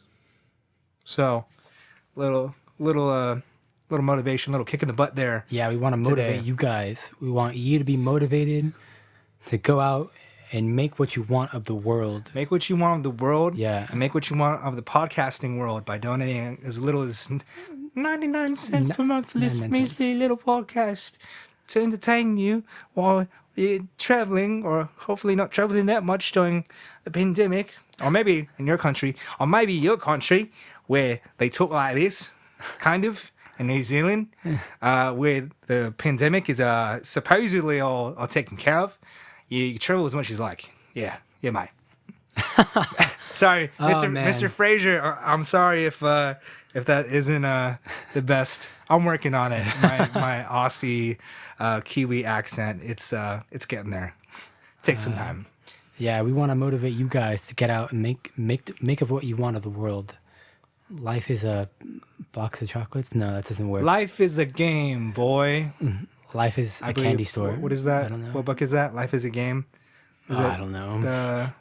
Some Red Friend, Scarlet Letter? It's not one of those. I don't know. Remember. I have no idea. But I remember reading that in high school, and I was like, life is a game, boy? Or is it... Life is a Game Boy Advanced SP is like, what could it be a Nintendo Switch? That's a meme right there. It is a meme waiting to happen. I'm surprised I haven't seen one yet. How are you feeling, sir? Good. I feel like it's pretty... Yeah. No, how are you feeling right now? That's funny. I love it. I love it when people ask questions and they keep talking. No, I'm kidding. Just a little. It's a little. I remembered my other question from earlier. That's good. Yeah. Wondering if we're gonna draw it back to more art or if we're gonna go more on tangents. Yeah. But I feel good, dude. It feels good. It feels good to get out. Maybe someone will hear this and be motivated to do more stuff. I feel like I really am enjoying this process. It's fun. Yeah. It's fun. It's been a while. Talking is what we do most of the day anyway. Right. And then this platform is cool because and the reason why I did this show this way is it's like half journalism, half just casual conversation. It's journalism for me in the sake that I'm recording it and distributing it. And I going to keep it going for people so that way it stays interesting. But really the idea is just like, hey, let's just kick back and BS and whatever we talk about. We've talked about music. I've even dropped some sports references, talking about fashion, art, Joe Rogan, film. We're all over the place. Yeah, it's the perfect podcast to listen to when you're on a long car ride or you're making some really? making some work. Wow, you're saying like you could listen like on Spotify and Apple Podcasts and Stitcher and pretty much all major podcast distribution sites, and soon to be on YouTube and TikTok? I don't know, Christian, can we? Yeah, right now, this one you're probably listening to either on Anchor or Apple Podcasts or Spotify. That's where my listenership is about 30% on each of those. But you can also listen on Stitcher and all those other more niche podcasting distributors. And trying to get this content out to you guys. All of the previous episodes have just been remastered. All of them up until this one. It's so great. Good. So now they sound even better than before. And because of that, they're about to be on the YouTube. Right? There would be a visual aspect if you guys just donate it. A little bit of your money. It's 99 cents to $4.99 to $9.99. What else can a dollar get you? Not much these days, man. I bet you, like, maybe if you're a woman and, like, you had to get a tampon, but, like, honestly, I think that's, like, the only exception. Like, I don't even think, like, I don't even think you can get rubbers that cheap these days, dude. No, probably not. Honestly, man. Can't even get a McChicken for $1, bro. You can't even get a McChicken for $1, but you know what you can get for less than $1? Just a measly, just a peasant's worth of 99 cents. Just 99 cents, sir. Better content on Christian Blandin's Completely Candid. Let's get in the studio. Let's get even better mics. Let's get some video up in here. If I can get like someone producing in real time, like keeping track. I mean, I'm trying to do my best with the audio so that Mr. Frazier, my audio wizard, doesn't have much of a headache editing this. However, it's a process, folks. It takes some work to do this, but I thoroughly enjoy it. So if you want to support me and my guests and make the experience better for yourself and everyone involved, I'd love it. I appreciate you. Got me feeling some type of way. And that, my friends, is a segue into emotion and drawing it back to your art, sir. That's a good way. That's a good way to do it. Look at that. Art. How much of your art, if at all, is emotional? Or did it ever have like emotional periods, or did it start emotional and now has been more objective, especially because you're in the academic realm where you have to make certain things? Yeah, I've done I would say like, of the 50 works, I'm just going to say it's 50. It might be like 45. It might be like 40. It might be more than 50. Of the works I've made this summer, I think there are only a handful of works that I feel like are truly resonate with my emotions and like with my feelings. I made one called the Parent and Child, which was pretty. I feel like that really hit hard with my emotion. I also made one called Man and Woman. And these are like mixed media oil pastel drawings that I did. I would say not a lot, not too much, but everything comes from my emotion, of course. Like when I think on your TikTok, there's me working on the cheetah that I was drawing. You know, I felt so intense when I learned. I felt like this some type of way when I learned that like cheetahs faint. I felt some type of way when I learned that cheetahs faint after they run after their prey because they lose so much of their energy, and they have to go to sleep. So fast. So they run so fast to catch their prey.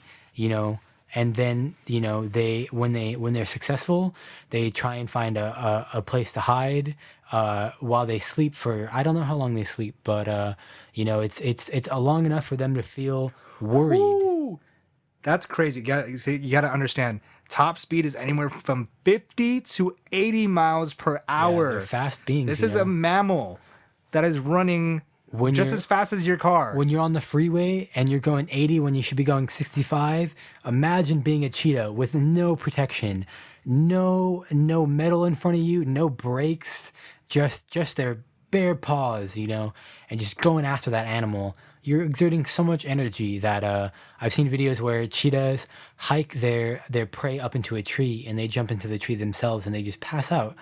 And so I really felt some type of way. So I drew a cheetah standing very tall and proud with the topography in the background that says a faint, and I made the words feel very, very strong. So I did that. So there's some ways that I feel, and recently I did those moose drawings, and just learning about moose, I felt it is very emotionally motivated, but not necessarily my emotions. I learned the solitude life that moose live, in the northern hemisphere.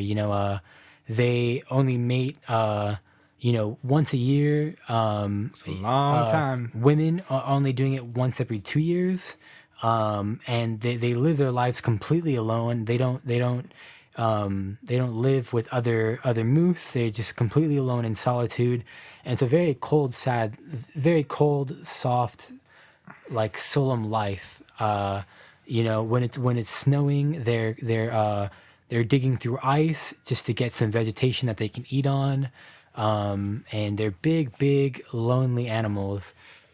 So I did a watercolor painting and blackline painting just like 2 or 3 days ago that I try my best to evoke that emotion of loneliness and not sadness, but very like loneliness and maybe being misunderstood. And so those are some of the animal ones I did. I do enjoy drawing animals. I did that owl that I mentioned earlier on the podcast. I did the owl and The Philippine Eagle. the Philippine eagle. Shout out to the Philippines homeland, baby. Oh my God! I mean, if you guys look at the Philippine eagle and you compare it to the bald eagle, the Philippine eagle wins a hundredfold. I mean, these animals are so interesting. I mean, their feathers alone look so interesting. The way they're octagonal, their octagonal shape looks very interesting.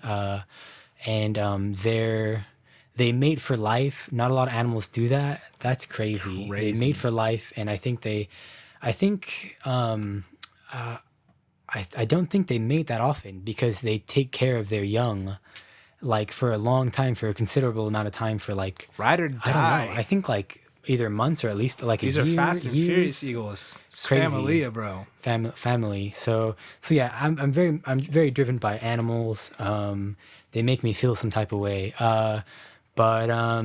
Yeah, just works that I feel emotionally connected to. Yeah, I think like even the sunflower I feel kind of emotionally connected to. Yeah, I sort of like I've been adding black ink to watercolor, and that's been making it very muddy and sort of like really draws down on the emotion, makes it feel a lot more sad and solemn. So, and that's something that I think I struggle with. It's like I'm a very outgoing person, but I go through a broad range of emotions, and any given day I'll go through an extreme broad range of emotions. Like I'll feel super motivated for a bulk of the day, but then like my emotions will just drop and I'll feel super depressed, and then I'll be angry and then I'll go back to motivated. So I really have this broad range of emotion, but a lot of it is like this like sort of like underlying sort of like sadness or like anger that I have, and I think that really comes out in a few of my works. I don't mean to be all over the place, but I mentioned this oil pastel drawing that I did. It's called Man and Woman, and it's supposed to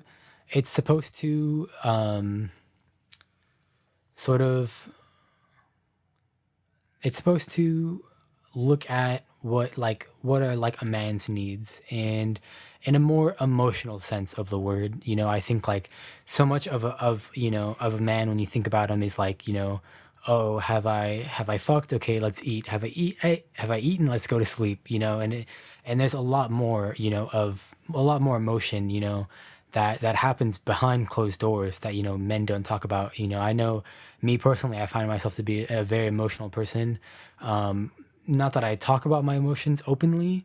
I think behind closed doors, when I'm with my partner, I think I'm a very emotional person. And I do need that, emotional affection. So Man and Woman is supposed to capture those emotions that we need. Sort of like, it is like very heterosexual in a sense, but I don't depict the man as being a man. You don't see, in fact, you don't see the heads of the people at all. You just see their arms and their bodies, and you know, they could be whatever gender you want. You know, not to put people in a box. It's very well known that women, you know, are emotional beings, but it's not very well known that guys are, and they very much so are. You know, so it's really supposed to like it's really supposed to open those doors and like let you see that side of men, and sort of like the role of a woman, you know, and what a role of a woman is in any relationship, you know, whether it's man and woman or woman and woman. You know, someone is going to play the role, or eventually in their relationship play the role of you know the of the person who's taking care of someone. And I think that side of a woman is something that partners need, you know, in their. And I'm not trying to make this sort of. I'm really trying my hardest not to make this like a gender related thing, because it is based around guys, and I think like guys can give that emotional sense to other people, but that work is really based around how, you know, guys need that in other people. Yeah. I mean, there's.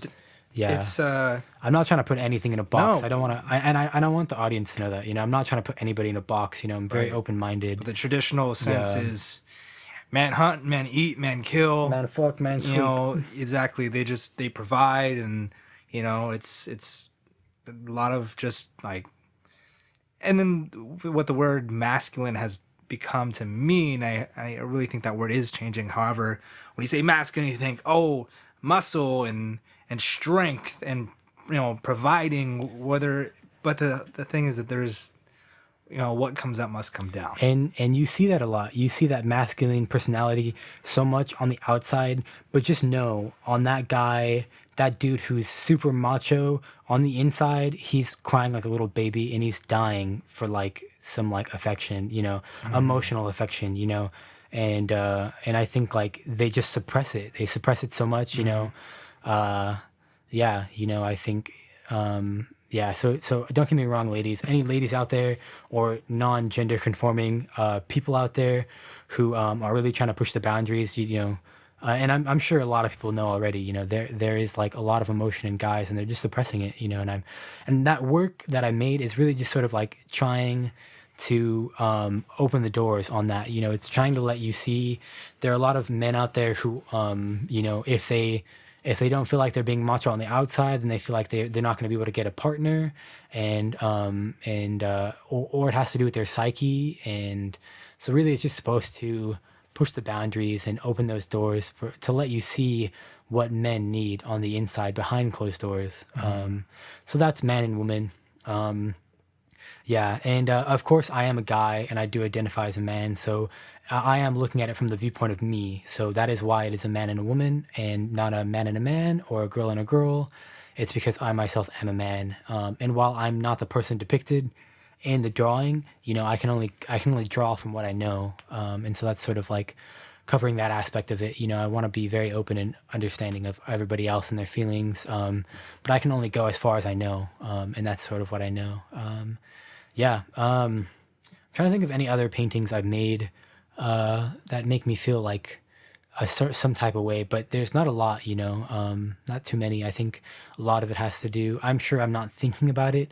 I made some pieces on COVID, but not pieces that make me feel like, you know, drawn towards my own emotions. It's more like I'm trying to like create like a social conversation, or, you know, I'm trying to like think about politics, things like that.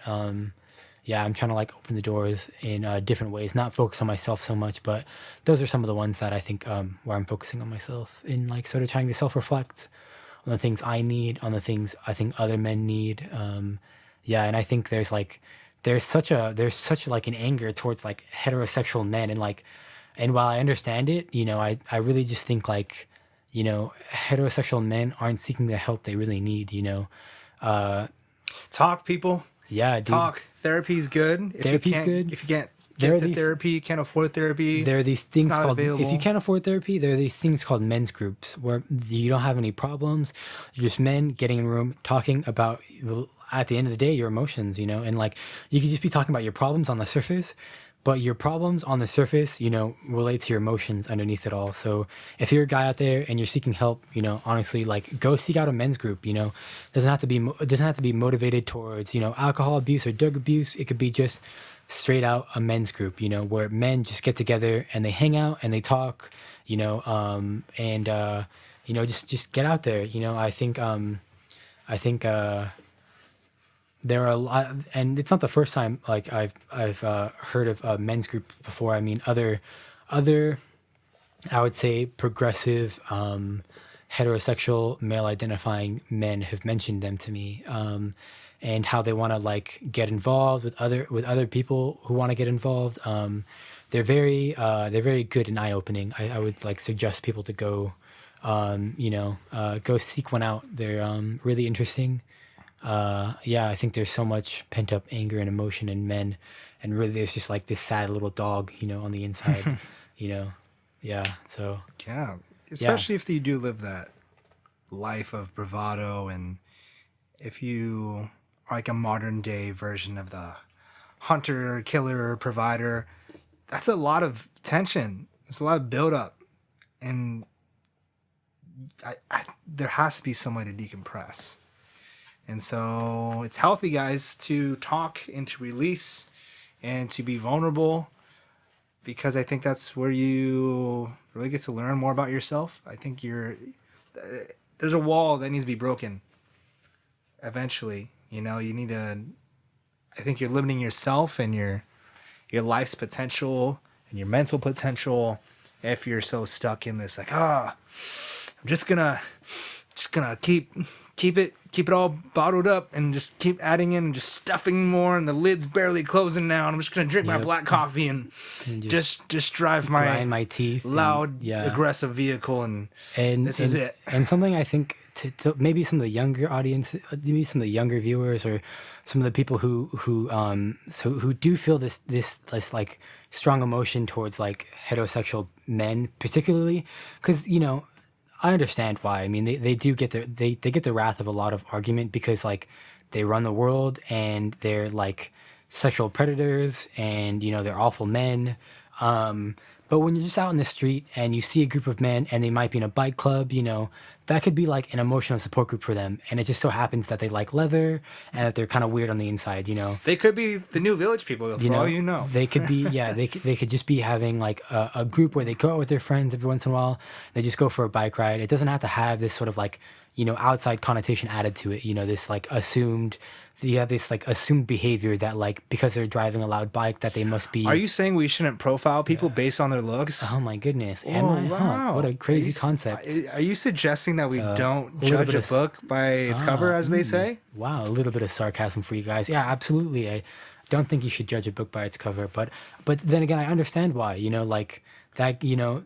Yes, with that, stereotypes are real. Yeah. Stereotypes are very real, and stereotypes, as I say, stereotypes are stereotypes for a reason.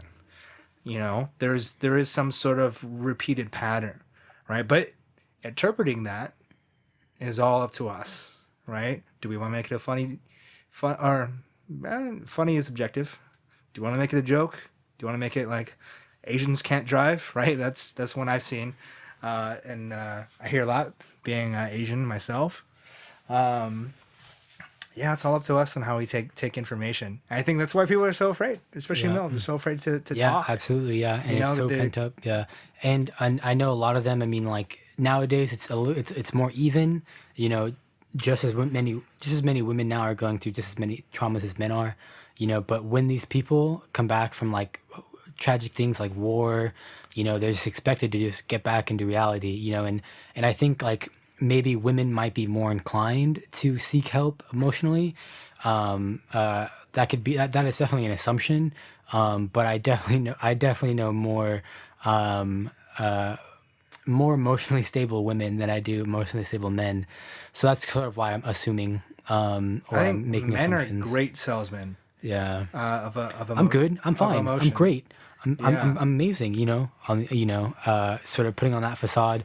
But yeah, when they come back from these things, they're sort of emotionally changed forever, and it's something that, like, unless you've been there, you can never understand. Right.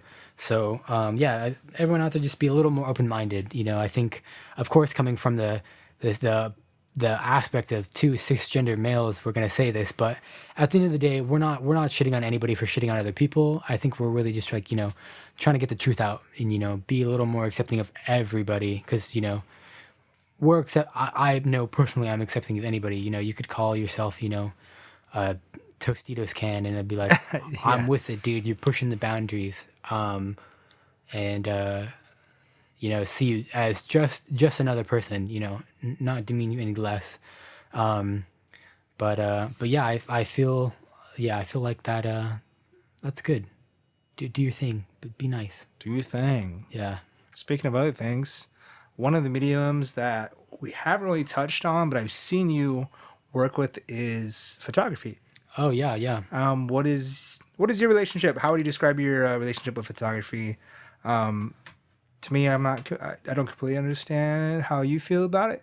So it's part of kind of a personal curiosity as well. I really like portraits. Do you feel, so I guess I should hone in a little bit. Do you take photography more as just like a hobby medium, or is that something that you'd like to, like, maybe even sell at some point? It's definitely a hobby. I'd like to make some artist books with my photography. But right now it's a hobby. I would like to also maybe make collage work with mixed media in my work. I've just I'd love to do that. too. Yeah, like where I have photographs where I've kind of cut them out, or maybe I take the film. Maybe I just have like the film backing from the film strips from my trip, and I use those, sort of like putting memory, on a canvas, sort of. Yeah, right now I would say it's a hobby. Like I said, I like portraits. I like candids. I like Completely candid. I like completely candids. So candid, you don't edit. I don't like. Right, that's the one thing I liked editing. about, especially you do a lot of film. Yeah, and you took photos of me that. They're nice, right?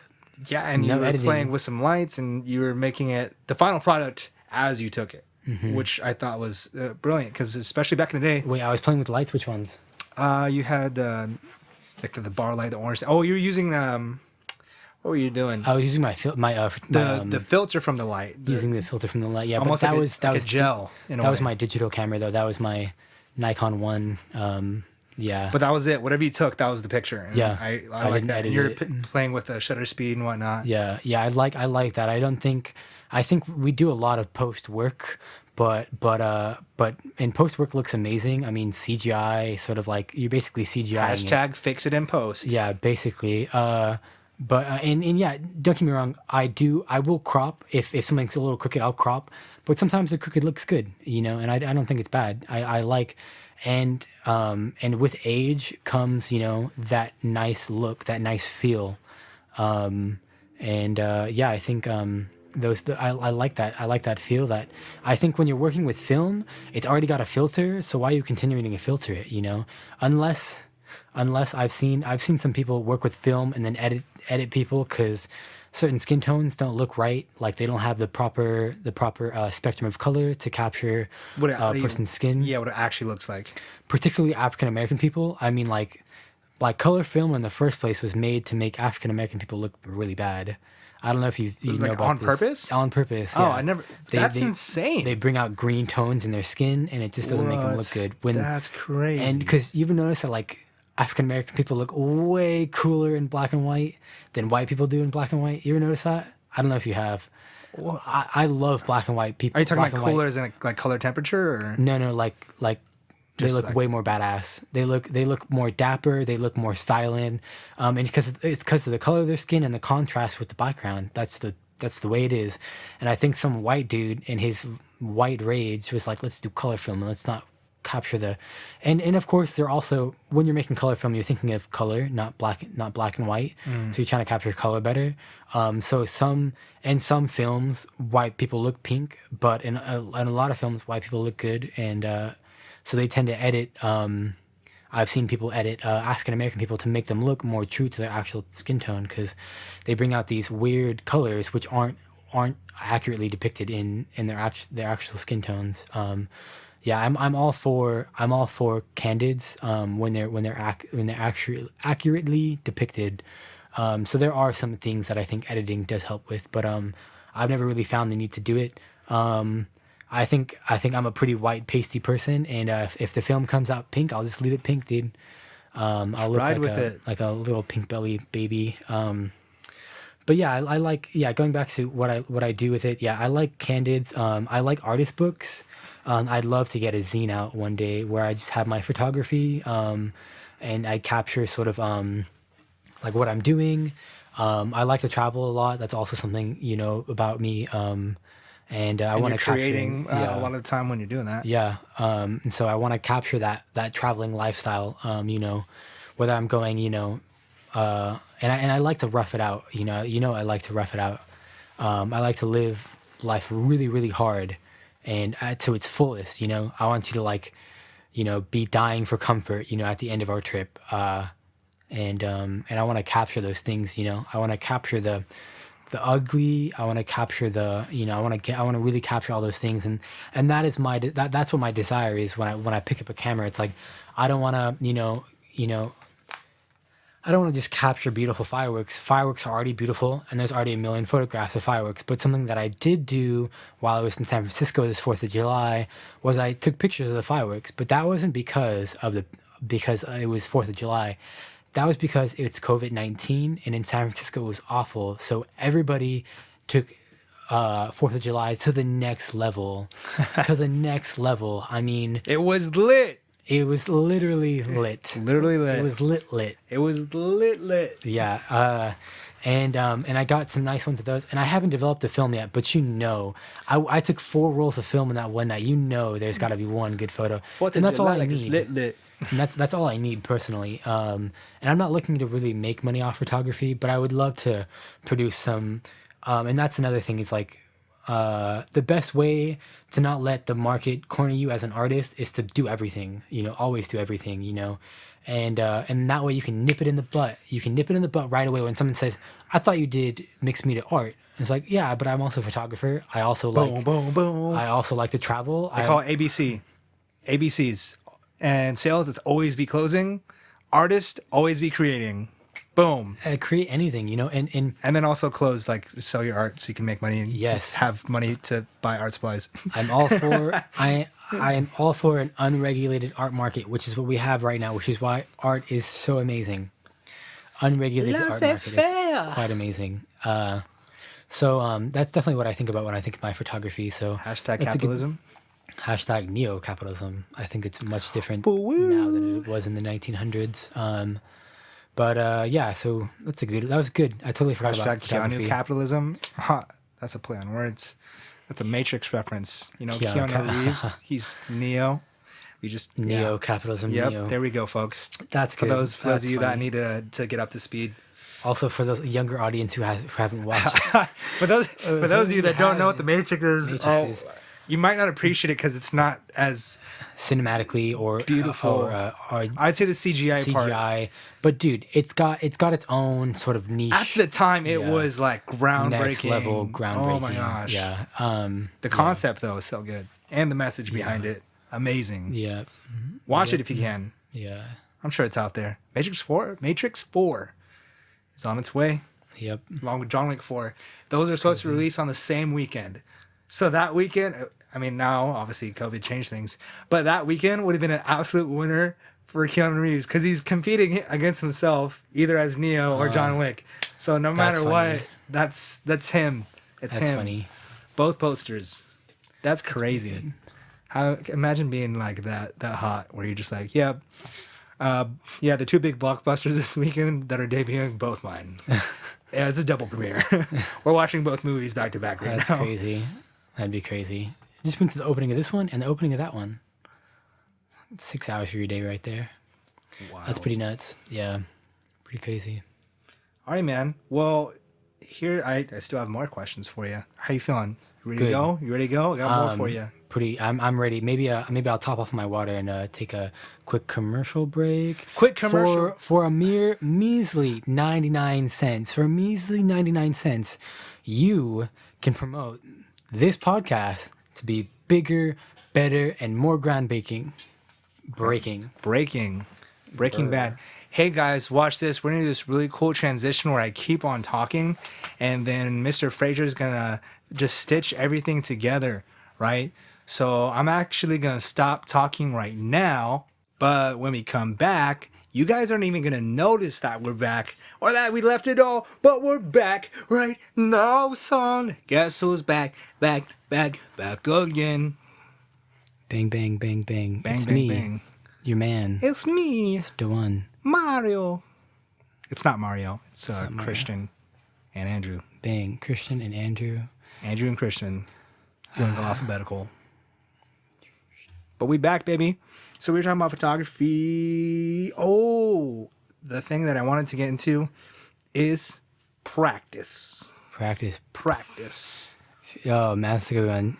Okay, like with any profession, dude. Any profession, it's like you're losing if you're not doing it. Bottom line. And if you're an artist, and I can only honestly speak from an artist, my professor says, just start drawing. You're never gonna lose if you just start drawing.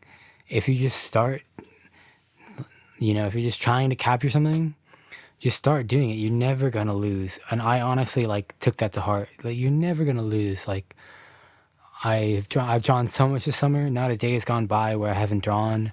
But it's a push and a pull, because while I was reading a considerable amount in the beginning of the summer, on my way to have finished 4 books in the summer, because I'm drawing so much, it's really cutting into my reading time. Mm-hmm. And so the balance is tough, but practice makes for perfection. It really does.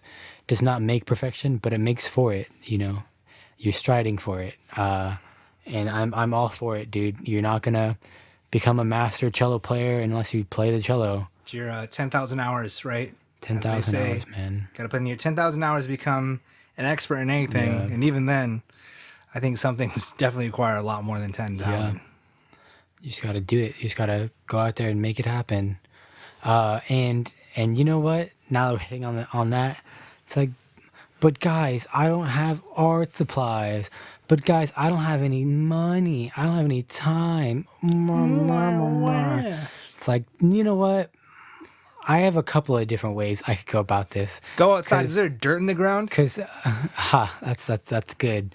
I have a couple of different things I'd like to say along the lines of that.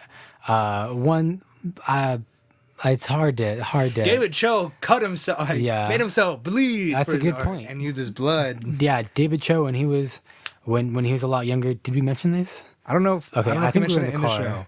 I can't. This is gonna be so bad. We're getting sidetracked. David Cho is so intense. He started punching himself in the face till he bled through the nose, and then he used his blood to make art with. I'm not saying go do that, but the point is there's so many resources around you. Hey, they say blood, sweat, and tears, right? Blood, sweat, and tears, man. And I'm not saying hit yourself until you bleed. Don't get me wrong. I think but I think what the problem that saying is oh, here's my excuse. This is why I can't do it. This is why my life can't go the way I want it to.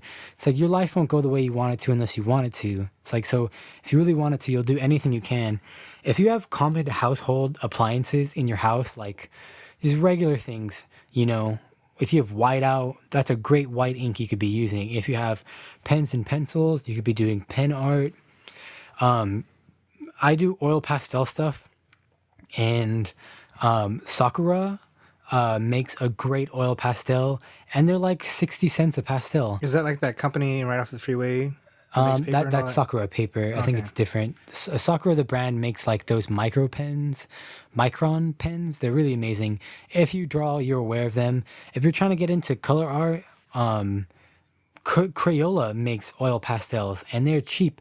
this one guy has a TikTok video out there of him making an oil pastel drawing with Crayola oil pastels, and it's phenomenal, amazing. You do not need artist grade materials to make artist grade art. Yeah, I'm familiar with this concept in especially music. Yeah, people are like, oh, I don't have this microphone or this software. I don't have the software or the extensions and like the different sound. Like, I'm trying to sample things. I'm like, I don't have the ability to do what I want. There's so many. First of all, there's a lot of free.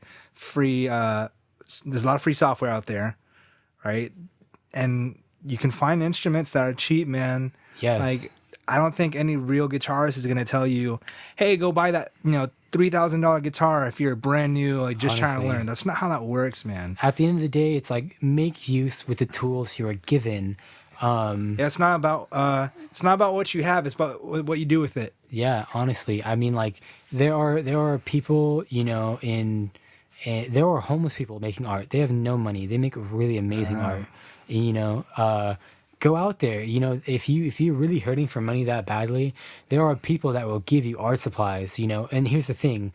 If you're that guy who's like, oh, I don't have money for art supplies, you're not gonna go out there and just like get free art supplies, because free art supplies are gonna be the really crummy ones you just get at like your average store. You're just gonna complain the whole time. So it's like at the end of the day, the underlying message is make do with the tools you have, dude. Because like if you're making excuses, you're an excuse maker, and you're not making art. You're just making excuses. Yeah, there's some. It's like, dude, shut up. Just make stuff.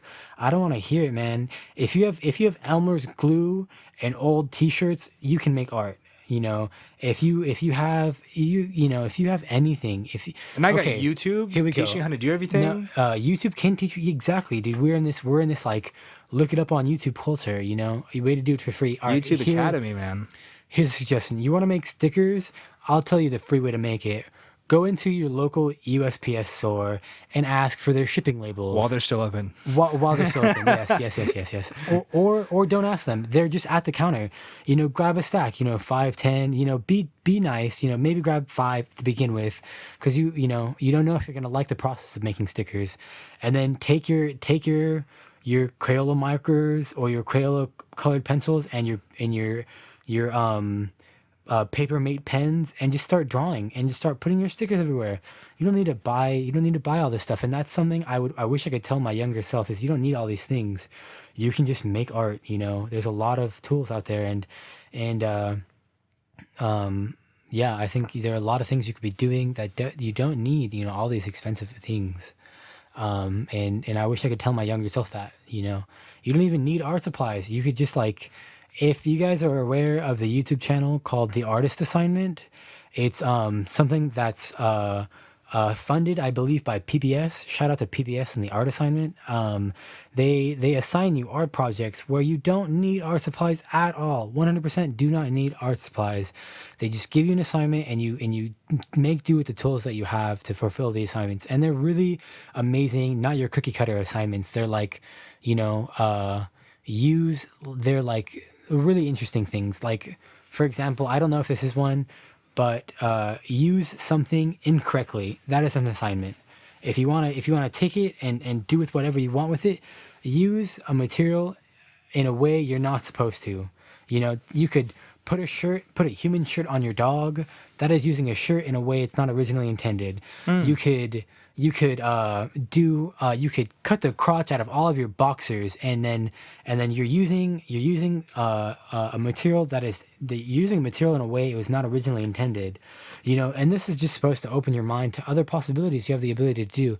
I think an interesting thing I saw was this one artist just used a pen until it ran out of ink. They put a piece of pen on a paper and then just kept using it until it ran out of ink. That's all the artwork is.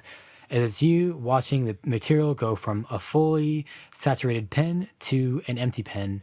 And that's interesting. There are a lot of interesting things you could do for very little money, no money. If you can ask for a pen, you can get free pens. You can get free pens and free paper. Boom. And there's a lot of really interesting art if you really want to go out and do it. And this is just from the visual aspect, and the more you do it, the more you want to do it more, and then the money comes in. I can be contradicting in a way because while I spend a lot of money on art supplies, I also find my ways around it, or ways around not spending that much. I'm always buying on sales. If you guys have a local dump in your area, go to your local dump. I'm sure they have wood you can get for super cheap. Recently, I started doing screen printing, and while I went to the art store to buy the screen because it's a high quality screen that you have to buy, and it was expensive, I didn't spend any money on the frames. Oh, that's not true. I spent like $5 on a staple gun, and I spent like little to no money on framing because I got the frames at a dump, and they were just dumping it. They were throwing it away. I once found a whole bike that I used for years right by the dumpster. Boom, dude. And someone just left it there, and all I had to do was just go replace the tire. There was a bike that was at our house that was there for like years, and I just was like, no one's using it. It's clear, and I took the wheels off of it. Boom, I took the handlebars. Bang. It's like in the end of the day, you're using something that like no one else is gonna use. So, yeah, and there are so many things at a dump you could make. You could just make amazing sculptures, So while it's not what you want to be creating, at the end of the day, you're creating, and for those people who are like, you know what, like I hear you, but that's not what I want to create. Then set aside money, dude. Figure it out. If there's a will, there's a way. If there's a will, there's a way. There are sales, there are artist sales. Find your local art store, local discount art store. If you're in the SoCal area, particularly if you're in Orange County, there's the Art Supply Warehouse in Westminster. They are phenomenally cheap art supplies, really good stuff. And if you're doing oil pastel, a good brand is, like I said, Sakura. They make really cheap pens and oil pastels. You don't need the artist grade materials. You don't need all that stuff. Let people be interested in your work before you start investing in those things. Because those paints are so expensive. I mean, like, you get a bucket of oil paint, and that's like $600. Yeah, it's man. like ridiculous amount. Well, I mean, while we're touching on mindset here, right? What we've talked about, if there's a will, there's a way. Yeah.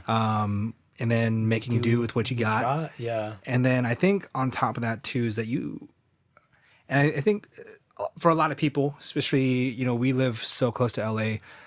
And I've met a lot of people who've picked up their entire lives from out of state, moved all the way over here, just to pursue the dream, right? And I think the big thing you gotta have in mind is, one, if you're not making do with what you got, if you aren't finding a way, right, you might want to reconsider this. If you're trying to whatever sort of art or maybe even profession that's not artistic, you might want to reconsider.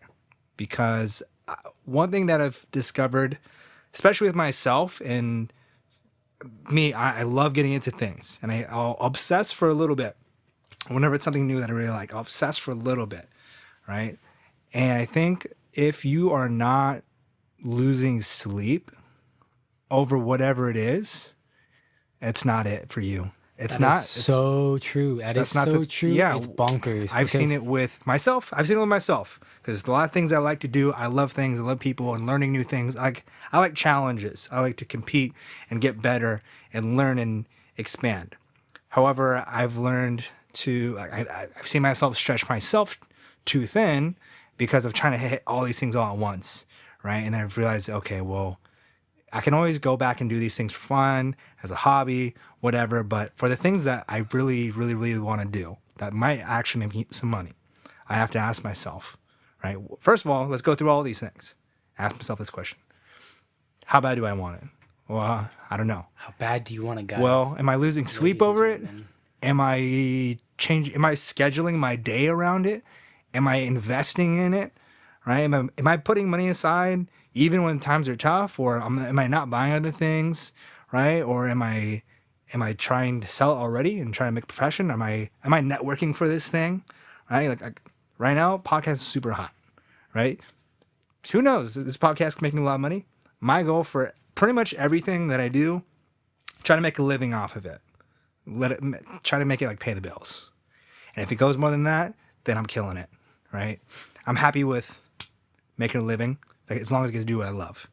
And if that isn't your minimum threshold for that thing, is making a living, again, when we're talking like profession, having that thing fully sustain your rent, food, travel, right? If that's not the minimum, if your goal isn't even at least that, hopefully it's more. Like getting out there, you know, whether it's recognition, awards, sales, whatever you need to make you happy. And then again, you gotta reconsider. Maybe like comedy's freaking tough. However, I already know at this point, not even like being able to go out and practice as a brand new person, right? I love already like writing this process. And luckily I look at it as something like I said, golf. It's something I want to do forever, you know? I see people who get in, yeah, I use golf because I see people that get into golf do it for the rest of their life. Yeah, and it's like they never stop unless like their back gets jacked up from twisting all weird, right? And that's the only thing I can really relate it to for people to really understand. I want it to be my golf, whether I'm amazing at it. Most just like golf, you usually suck for a really long time. Oh yeah, and golf is rough. You do it for a couple years, you get okay, and then who knows, you might get really freaking good. However, I know it's like, hey man, I just want to do it. For me, it's the same thing as music. There's a writing aspect to it, which for me, it's like I want to blindside people with punchlines all day, but I want to entertain them in the process. And then how do I speak? How do I move? Right? How do I dress? Study, dude. You know, there's so many little things. It's not easy. Like for those out there, you know, if like he's right, if you're not losing sleep over it, if you're not losing sleep, then and if you're not studying yourself, like studying it on your own, if you're not like looking shit up, or if you're not like, for me, I don't watch comedy. I try to watch like the specials that I really, really like. I try to watch them two different ways. Once, the first time I watch a special, I'll always watch as a consumer, as an audience member, as if I were in the audience, because they're good at their craft, right? And just appreciate it and enjoy the joke, right? And that way, just genuine consumption and being okay, yeah, this was great. And then if it really touches me, I'll watch it again. Second time, I'm looking at what they're doing, how they're doing it, their timing, pace. Obviously, there's a little bit of editing involved in specials because it's already happened, right? And they maybe even be cutting jokes out or things that happened, maybe some heckles that may have happened in that recording. But I study it. I look at it like objectively, like what's happening, what's he doing, what are the things that they keep doing, like Aziz Ansari, and things will be great, and Aziz will talk like this, and it's very heartwarming, and then he drops the punchline like that. There's very specific things. The cadence, the pickup, exactly. The transitions, and then Aziz is very animated. He'll go up, like arms shoot back up, and then he'll do crawl spaces. You really watch him, yeah. So crazy. So like, shout out to Aziz Ansari, one of my favorites. He's good, yeah. He's really good. Okay, so getting a little back to it, like if you're not losing sleep and you're not studying the greats, then you gotta really reconsider. If you're not losing sleep, if you don't want it as bad as you want to sleep, then there's a problem. Then you should just consider. And the hard consequence is that you picked up your life and now you're broke. Yeah. Because you're not making money because no one sees passion in what you're doing. Yeah. You gotta really it's not the same for everything you do, but yeah, like even if you're not in school and you're doing art, any kind of art, doesn't matter, any kind of craft, you need to be studying, you really gotta be studying movements, studying different kind of movements, whatever kind of movements there are, whether they're real movements that Christian was talking about in comedy, or they're art movements, or they're music movements, or it's like think about music on a timeline. If you're a musician, how did it transition over time? How can you predict the next trend? Or fashion, as we all know, it recycles itself. We like recycling fashion. We like experimenting with new things, but it often goes into a cycle. Everyone's dressing like it's the 90s again. And the 90s have been really hot, but now I've been seeing a move a little bit into 2000s. Yeah, I've been seeing early Ed Hardy, early 2000s, chain wallets, happened. Early 2000s, 20 years ago 2000s, I'm talking like 2000, 2001, And before that, it was like a lot of 80s. Yeah, 80s, yeah. 80s was big. Maybe not padded shoulders, but maybe not that. So yeah, you really gotta push yourself, and like, if that means right now getting off this podcast and doing what you're supposed to be doing. You can pause this, guys. Listen to it. Chop it up as much as you want. Absolutely, dude. pause it, or just keep it on in the background and do what you want to do, man. Like, I do it all the time. I do it all the time. I'm listen to making Joe art, Rogan. listening to music. I love Joe Rogan. I've got a art documentary on in the background. I'm not even paying attention. I'm just like, ooh, wow, that's nice, and I'm doing my other stuff. You can you know, just mentally tune in Or here and there. I'm listening to it. You know, I'm learning about the artist and like what was so particularly interesting about his work. You know, You can be passive and active at the same time. yeah, Look at that. and yeah, and I think you just gotta go for it, dude. You gotta like, my ceramics professor said you have to be relentless. You have to be, and I'm gonna say this, man. You gotta be fucking relentless. You gotta give it everything you got, and you gotta keep going. You know, and take those breaks where you recover and you get your energy back, but then you get right back up and you get right back on the horse and you just keep going. You know, because you gotta ride it out, man. Like, it's like, oh, I'm tired. Oh, you know, my back hurts. It's like, dude, you're gonna die anyway. Well, it's like, don't fuck your back up, you know. But like, if you're tired, like, you can be tired, you know, tomorrow as well. You know, it's like you could rest another day. You know, like take from the reserves of tomorrow. You know, and sleep in another day. You know, sleep in on Sundays. You know, like hit it hard. You know, I'm like flipping the script over to the ambitious, hungry go-getters, or you're in a phase where you're just working hard. I've had phases, you know, where I'm hustling way more than others. And you gotta be careful with your sleep as well. Gotta be careful with your sleep. I ran 3 all-nighters. And my back was like, you better go to bed, dude, 'cause I'm gonna fuck you up if you don't. My back was killing me. Because you can definitely go way off the other way and hurt your progress. You know, maybe not like a huge step back in your skill, but you could waste a lot of time. I've done this too, where I'm just like, I want to be so productive so bad that I'm pushing myself to stay up, you know, to the ridiculous hour into the next day. However, because my body is just not present, like not functioning the same way, I'm like just dragging my feet to do something that I could have done in like 15 minutes, but now it's taking 30, 45 just because I'm not up to par. You gotta be smart. You gotta really be smart and efficient. And know yourself. Yeah, I feel like that connects to, you know, knowing yourself and knowing your limits. Right. Yeah, know your limits, but also like know your limits, but also push your boundaries. You know, it's a little bit of everything. And I feel like when you push it one way, it's like yeah, be relentless, do it all, and then it's like also like pushing it another way, and it's like, but don't hurt yourself. You know, so it's a little bit of everything. You know, you got to do a little bit of everything. You gotta. It's like make as much art as you can. But then on the flip side, you and I both do this. I also like to let my art sit. Like I like to come back to it and be like, I'm making like 3 or 4 pieces in one sitting, and I'm finishing one, and I'm like throwing the rest away, or I'm putting them on the back burner, and I'm finishing them later. You know, I'm doing like 3 pieces at once. You know, I'm like, and find a workflow that works for you. If you can't do that, have multiple projects open at the same time, don't do it. However, if you haven't tried it, give it a go, because you can. Maybe that's your way. But maybe if you're the person that's like, I have all these things open and now nothing's ever being finished. Yeah. Well, guess what? Maybe that's not your workflow. Maybe you should just go to town on one, knock it out like clockwork, and then move on to the next thing. I think I feel like only just recently, like, did I understand how it worked, you know? Like I work big, I work messy, and I work on multiple pieces at once.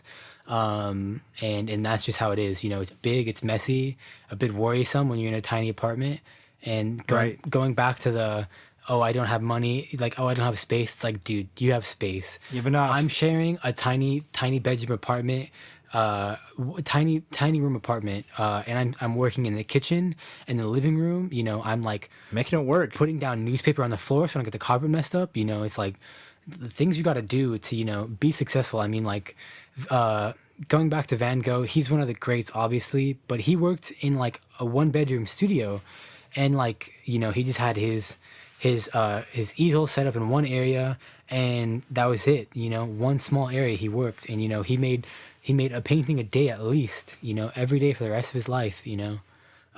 So yeah, you know, just you gotta find a workflow that works for you, and you gotta adapt. Yeah. Speaking of which, the podcast is also adapting. I've been sitting on this for a hot second. It was brought up to me actually beginning of quarantine, where one of my future guests was saying, hey, do you want to do a Zoom meeting? Initially, I was against it because I've been working so hard to build up to certain sound quality, and now I have a nice setup. And now that I have all this nice hardware, I'm finally giving in because the nice thing about Zoom is, one, it gives me access to a lot more people, which I had actually a list of people already set up, and I had a rough timeline of when I was going to interview them in person. However, because of COVID-19 restrictions, you can't be around everybody, and so now I'm adapting. I am going to Zoom. So one, I get more people, and two, I will now introduce a visual aspect.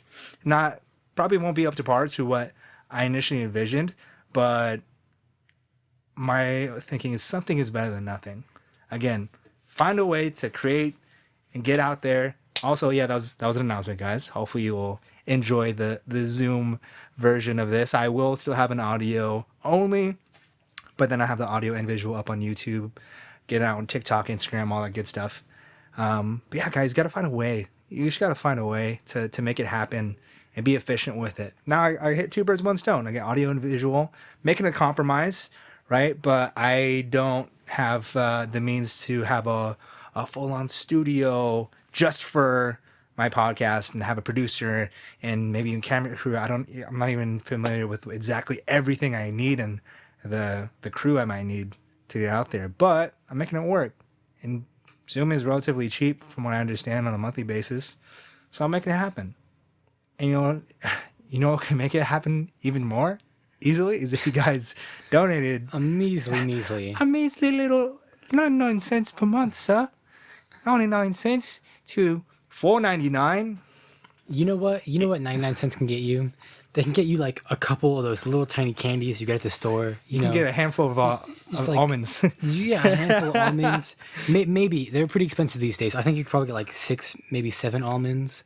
But you could get those little tiny like Mexican candies. You know, you could get like like a Jolly Rancher or 2, maybe 2. You know, look at that. For those times of enjoyment, you could also enjoy this podcast for measly. I mean, what? Jolly Rancher is gonna last you 15 minutes. Yeah, but this podcast alone is over 2 hours. It's going on 3. We're killing it today. Yeah, pretty nuts. Oh boy. Yeah. So like, I feel like for me personally, as an artist, I wanna help level up and motivate other people and other creatives as well. So I knew I wanted this podcast to always connect back to like that motivation, that drive, that level of understanding, knowing yourself, knowing the people around you, so I really wanted to get out there because like, and I've had people in the past tell me I'm pushing them a little too hard, which is understanding. But I do want people to know that like, you can get out there and you can do whatever you want, but like as long as you're sitting on your butt, you're not doing it, and that's why I stood up. I'm standing up now because these chairs are my setup, just so you guys know, right? Again, pushing back, giving you a personal anecdote. The setup that I'm rocking right now, I already had these 2 mics from music recording, so I've built this over years. Technically, the arms together, I think I spent about $60. I bought a stool, 2 stools, and then one little table for about $50. So, I mean, the armchair is maybe $100 ish for the like physical, like actual things that we prop everything up on, and then let's see. I mean, like hardware stuff. Again, I built that up over years. You can find this stuff on Facebook. Facebook is like the new Craigslist. Yeah, if you guys even know what Craigslist is anymore, you can find this stuff on eBay. But hit people up. There's people selling things all the freaking time. You just gotta make your way, right? Go to a thrift shop. People have found like I've seen people like find like crazy good cameras, for like extremely undervalued, right? That's why thrift stores for like clothing is so huge. Super expensive items in there, and people have no idea, or like super popular items these days. Let me fix your arm, sir. Not your actual arm, but your mic arm, so we can. We're both standing now. We're stand-up guys. Standing up. No, a stand-up comedian. But always working. Yeah, I can't sit down too long. I get a little too antsy. Yeah, and also it's quite hot in here. It's getting hot in here. We'll keep our clothes on. Yeah, maybe that's a good idea. But But yeah, let's see, man. I feel like we covered a good amount of ground, but I feel like there's more. There's always more. Always I mean, more. so many more. So I'll keep it going. I just trying to No worries. get this all set up so we can talk on our feet. Look at this. We're adapting, guys. Adapting. You know, Our chairs are uncomfortable, but we're not saying we would cut the podcast because our chairs we are were uncomfortable physically, but now we're getting uncomfortable, like emotionally and mentally, because now we're standing when we're like usually sitting when we're talking, and we're just moving around, you know, in all kinds of ways. Actually, this feels way better. Oh yeah, it does. This feels way I better. wanted to do it before. And we probably should have done it in the segue, Yeah. but in the commercial. We even tried to cushion the stools during the break. Yeah. But these guys are just They're nuts. they're tough. They're good maybe for like an hour interview, hour and a half maybe. Yeah, I think they bottom out. But, Christian bottoms out a bit. Yeah, we just got heavy butts, heavy bones. Oh, hey, since we're here, let's talk about some of your favorite pieces. I don't know if they're up on the wall here. Oh, they're definitely not up on the wall. I think other. And these are all yours, right? No. There's a collection of yours and others. Collection and I think I have only 3 or 4 people up here. 4 people. I've got some photography from a friend. Her name's Daniela. She did some candids of this just film photography that she printed, and then I've got some Polaroids as well. I have this like graffiti picture from. It says it's April 10th, 2001. That's when the photo was taken. Wow. I just found it in a box. Oh, So I was like, this is a cool graffiti photo. That's pretty clean. It's just random. It's just a random photo. I liked it. I bought it for a couple cents. And then some of my own art that I have on like party mail stickers. And some art made from my partner. She has it's like me and my cat she drew. She's a really amazing artist. I really like her work. I really, really like her work. I have a canvas painting made by a random person. Rando. That I found also at a thrift store. It's of a one of the Japanese masks they use in like I think in like plays and stuff, but also in culture. And it's a very good. I believe it's oil painting. And then I've got some abstract stuff, some of my own illustrations I've done. But most of my work I have hidden away in a portfolio so they don't get destroyed. Not even destroyed, but wear and tear you get. I want to frame them before I do anything. That's what I got going on. Do you have any pieces that you've made that would either say you would consider like as a milestone piece, or pieces that are maybe still like you did it and like, okay, I've got something here and now influenced or had influenced a phase of your art? Yeah, so I think when I was in high school, I was doing a lot of like monsters, and I was particularly drawing monsters because I didn't know how to draw actual people or animals, and I didn't want to look at references. I just for some reason wasn't looking at any, so I would just draw monsters, so now I'm referencing back to those, and I'm drawing more monsters, but they have more features because I know how to draw figures more accurately. Right. So they look more visually interesting because I know how to make different shapes and connect different shapes to things. So I'm definitely taking back from my old high school art. And I think that's a milestone because I've entered a new realm of artwork that I've always wanted to do, but not entirely sure how to do it. And that's basically visually creating an enclosed reality that exists separately from the physical reality. You just see abstract shapes with monsters in them, and they look interesting and they interact with one another in different ways. So that's kind of like a milestone, I would say. Just my ability to draw now, I feel like is a milestone. I feel more happy with how I draw in my draftsmanship.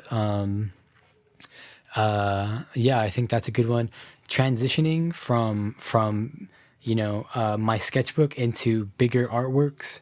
I think so many people are drawing in their sketchbooks. It's like I want to motivate those people to get out of those sketchbooks and get onto a bigger piece of paper and frame it and enjoy it, and enjoy the process of drawing bigger, because when you draw something 10 times the size of your sketchbook, your arm, if you draw an arm, is going to be 10 times the size as the one you drew in your sketchbook.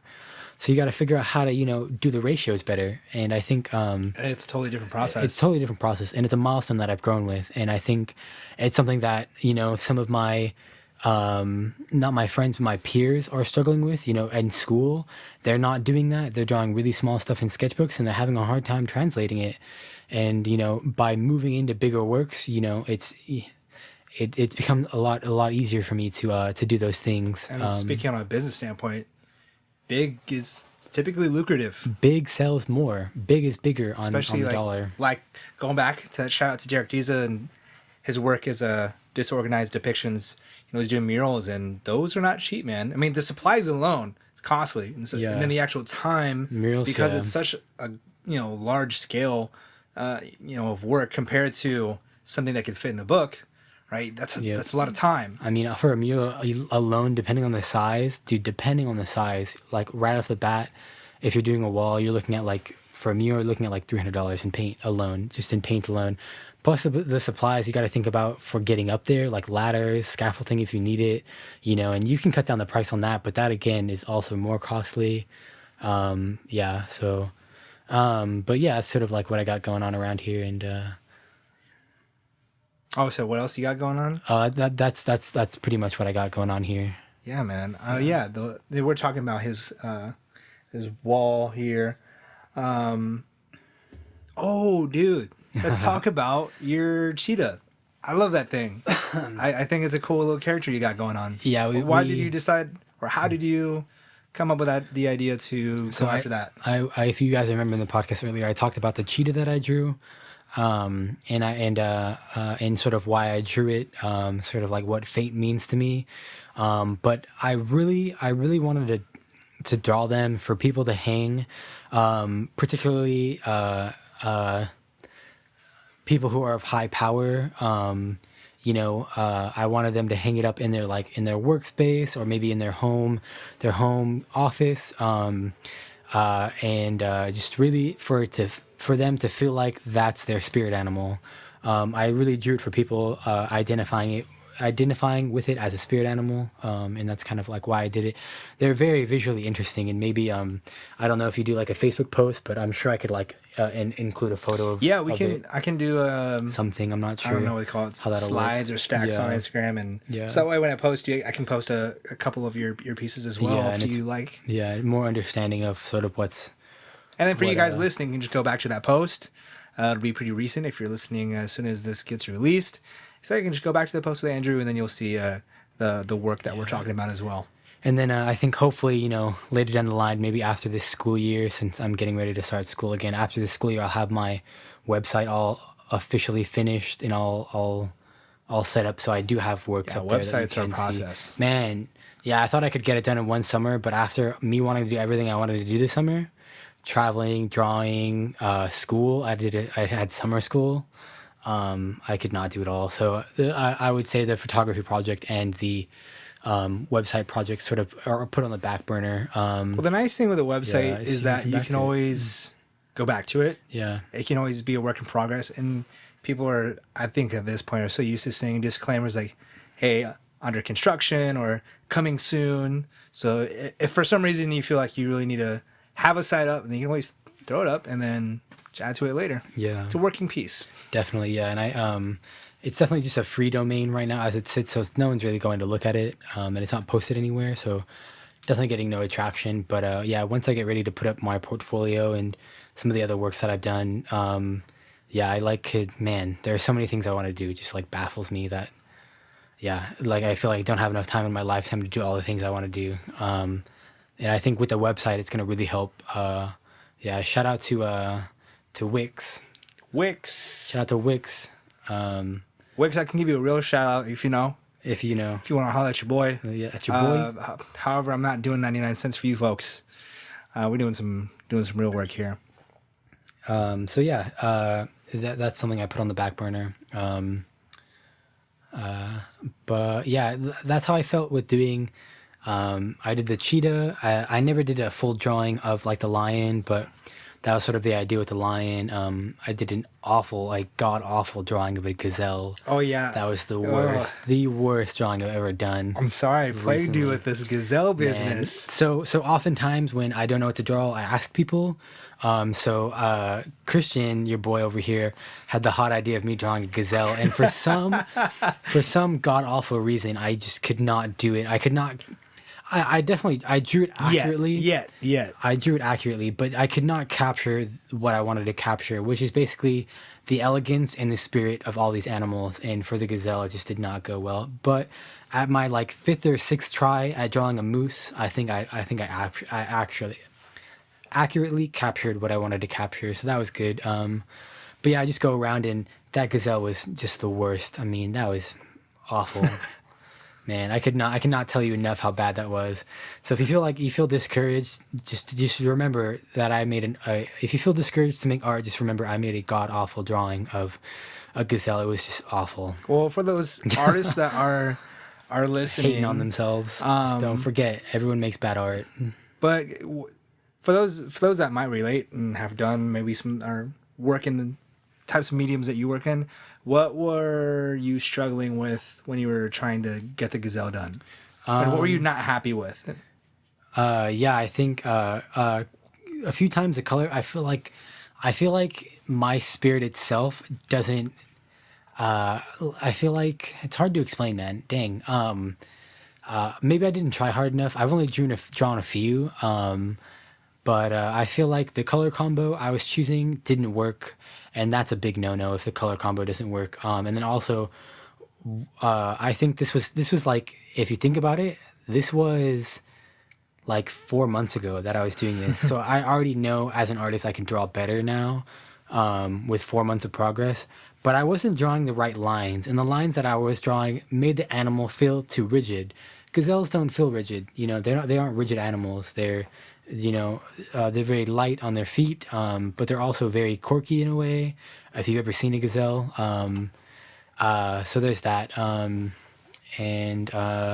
So I moved from that gazelle to a moose, and I felt like I could accurately capture that animal, and eventually I did. And they're in the same family, so I found that when I drew a picture of a cat, I could draw a picture of a jaguar, of a cheetah, of a lion, because they're all in the feline, they're all felines. So if I couldn't capture a gazelle, maybe I could draw a moose or a deer or, some other animal that's in the same animal kingdom. So yeah, if you're drawing your house cat, experiment with drawing a cheetah. They have the same face structure. They all have paws. They're four-legged animals. So just think about that. Think along the lines of that. But I honestly don't have advice for anybody who's struggling with that, because, man, it's I would just get through it, dude. If you draw badly, scratch it out and draw another one. Draw 4 or 5 times, and don't get discouraged because all those greats that you see in Da Vinci, Degas, all those people, they drew for hours and hours, and they like Degas specifically wasn't even allowed to draw from models. They drew from they weren't allowed to draw from live models. They drew from just casts of sculptures. Oh, wow. They weren't even drawing from sculptures. They were drawing from the casts of the sculptures, which don't capture the body properly. They just do the interpretation of an interpretation. Yeah. So just, yeah, don't get discouraged is all I'm saying. Just continuously go out and draw. Newsprint is a great way to do it. Just draw on newsprint. Anybody who's taken a drawing class knows, draw the animal 5 times. If you like the 5th depiction, draw that one. If you don't, keep drawing.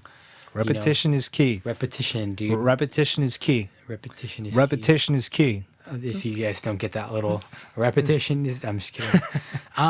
Yeah, I would honestly say that. And for anybody feeling an artist block artist block often come up with like all these famous artists. Like, what do you do when you feel writer's block? Oh, what do you do when you have an artist block? It's like, dude, just power through that. Like, take a canvas, take anything you want, and just like do something with it. Doesn't matter if it's gonna become a piece.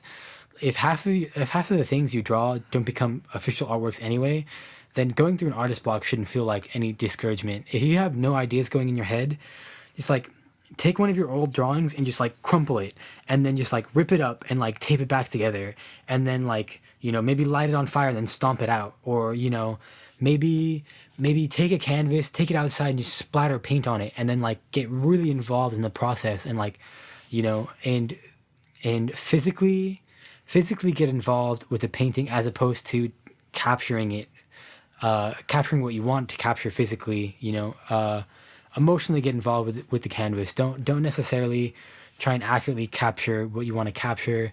Just go out and, like, you know, destroy something, because art is destruction as well. You know, maybe, you know,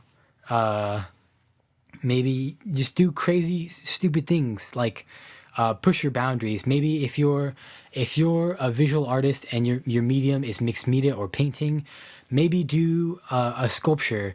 Maybe take tinfoil and just like make something out of it. Move on to something else. Come do back something to else. it later. Come back to it. Or if you feel like none of that's working, and maybe you feel depressed. Maybe your depression, because I've been depressed before, and when you're depressed, like, you can't do these things. Like, while you hear someone say do these things, something inside of you says you can't do it. So maybe you want to do something even more destructive, and, like, you know, go outside and like lay on the floor. You know, just go outside and lay on the floor, and just lay on the floor. Or if it's raining, if it's raining outside, go lay on the floor while it's raining. You know, feel these emotions. You know, really feel them. You know, because I think in the artist assignment, so I'll shout out the artist assignment again on YouTube. The artist assignment on YouTube is really good. They mention how these avant-garde artists didn't create the most when they were depressed. They created the most on their peaks of their emotion, you know. And while we romanticize the depressed, they're not creating when they're depressed, you know. They're creating on the bounce back from their depression. So do whatever you got to do to feel your depression and then get out of it, you know. And that tends to happen when you feel your depression the most, you know. And try and expedite those feelings. If you're depressed, if you're sad, go lay down on the floor and feel sad and come back, you know. And because when you feel your emotions really hard and really intensely, they tend to pass more quickly. So yeah, you know, if you're feeling really happy, go out and make a snow angel if it's snowing. There we if go. you don't have snow, Flip it over. Dirt. Do it in the dirt, you know, make dirt angels. Yeah, like, if you're feeling weird, if you're feeling like you have all these supplies but you don't know what to do with them, break them. Just break them. If you spray paint, you have no idea what to paint, just take your spray paint and just spray continuously in one area and see what's gonna happen if you just continuously do that. Empty the entire spray can on one wall in one small area and just let it drip profusely all over the place. See how long it takes for your finger to get, you know, tired, you know, and work on that muscle, you know, on building that muscle. You know, maybe you do very neat cookie cutter clean drawings, maybe neat oil paintings. Totally go against the grain. And, you know, oil painting, you're supposed to do thin on thick. What if you did thick on thin? That goes totally against the grain. It's going to break off of the canvas. It's going to crack.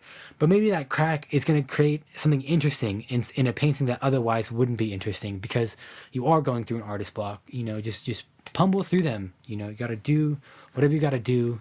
Who knows? You might. I've done this where I've created a new concept. I don't use it for the original piece, but I take that out and then I have something else. Yep, boom, right there, dude. Because honestly, the works that you see, especially even with an artist like Picasso, Picasso is so big. It's got all this work. 90% of the work that he has isn't even being shown. Just let me remind you that. Like, Fun fact. You know, his work on paper, his ceramic works, you know, his woodworks, things like that. Like, you're not seeing those. You're seeing the classic, you know, the blue period, or the, you know, the rose period. You know, you're seeing the classic stuff, but you're not seeing, you know, his drafts. You know, his his work on napkins, you know, his work on newspaper, all those things that he just did when he was bored and he just had ideas, you know. So yeah, most of the work you're seeing is only like 10% of it, you know. So I would just encourage you to make art that sucks, because I do it all the time, and here I am thinking I can make it as an artist when most of my work sucks. So let's just be a reminder. If you ain't first, you're last, and if you ain't last, you ain't trying. Boom. Boom. Boom. That is a fact, dude. And you just gotta go out there and find a way to, you know, you make your art something that can be a commodity, you know, if that's what you want. If you're trying to go out there and sell your work, you know, find an aspect of it that is really amazing. Something that Basquiat could do really easily is he just drew like he was a kid. He had childlike wonder. That's why so many people liked his work. And that's what Picasso did at the end, is he just drew works like he was a child, you know. It just so happened that he could draw really, really good, but he was drawing works like he was a child, you know, like little sunshine, some clouds, rainbow in the corner. Pretty much, honestly. Little daisies. He could draw that, and that would go for pricey, dude. Yeah. I could go for a lot. So, you know, so yeah, I would just say, you know, like find a way to indulge on childlike wonder, because when you were a child, you had no boundaries. No one told you yes or no. You know, it's like a stick was an arm. That was an arm. You know, you made a stick that was an arm. Now you can interpret that in a totally different way. Maybe you make a painting, and you make it more interactive by taking real sticks and using them as arms instead of, you know, accurate depictions are so boring. That's why we've moved so far away from them since like the 50s, you know, since before the 50s. After the arts and crafts movement in the early 1900s, we've moved so far away from accurate depictions of real people. It's because we're bored of it. It's so boring. It's like, oh, okay, that's it. That is photorealistic. Okay, that's great. You know, photography can do photorealism. Just take a picture. It's like, that's what you want. Just take a picture of it. But if you're trying to capture, it'll last longer. It will. It probably will. Digitally last longer. You know, just really try and push yourself to do these new things. You know, push new boundaries. I really want to promote that our art assignment channel, because it's so amazing. But there are other amazing things too, like art documentaries. You know, there are so many different artists. Well, here's an idea: get a group of your friends, ideally other artists that. Maybe even people with just other mediums, right? It might be even more fun if they don't understand what you do, right? I mean, we kind of do it to each other all the time, right? We give each other ideas. You're performing, I'm visual. It's totally different. And so our suggestions are going to be like way out of the box. Absolutely. Because we don't live in that realm, right? It's similar. We talk about this in like martial arts. You know, it's really exciting to watch the unorthodox people that are doing stuff like technically wrong, but ends up being, you know, very effective, because once people are trained a certain way, like, okay, yeah, well, you know, left is left, right is right. This is what green is. Grass is green. Lines right? look like this. Yeah, exactly. Like and this. so there's some sort of this is how you make expectation. A person laugh. Yeah. And so people can anticipate, oh, well, if you do this thing, then maybe over here. But to get people, if you can get a group of creatives, it could be 3 people, 4 people, however big you small you want, right? Outside of your box, that have like a loose understanding of what you do, right? You might find some cool stuff if you guys are suggesting, hey, well, why don't you try this, right?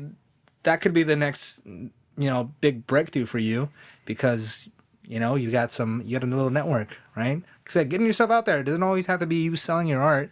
You know, it could just be, hey, I support you, you support me, or maybe we're working together. Maybe you'll create some stuff with people.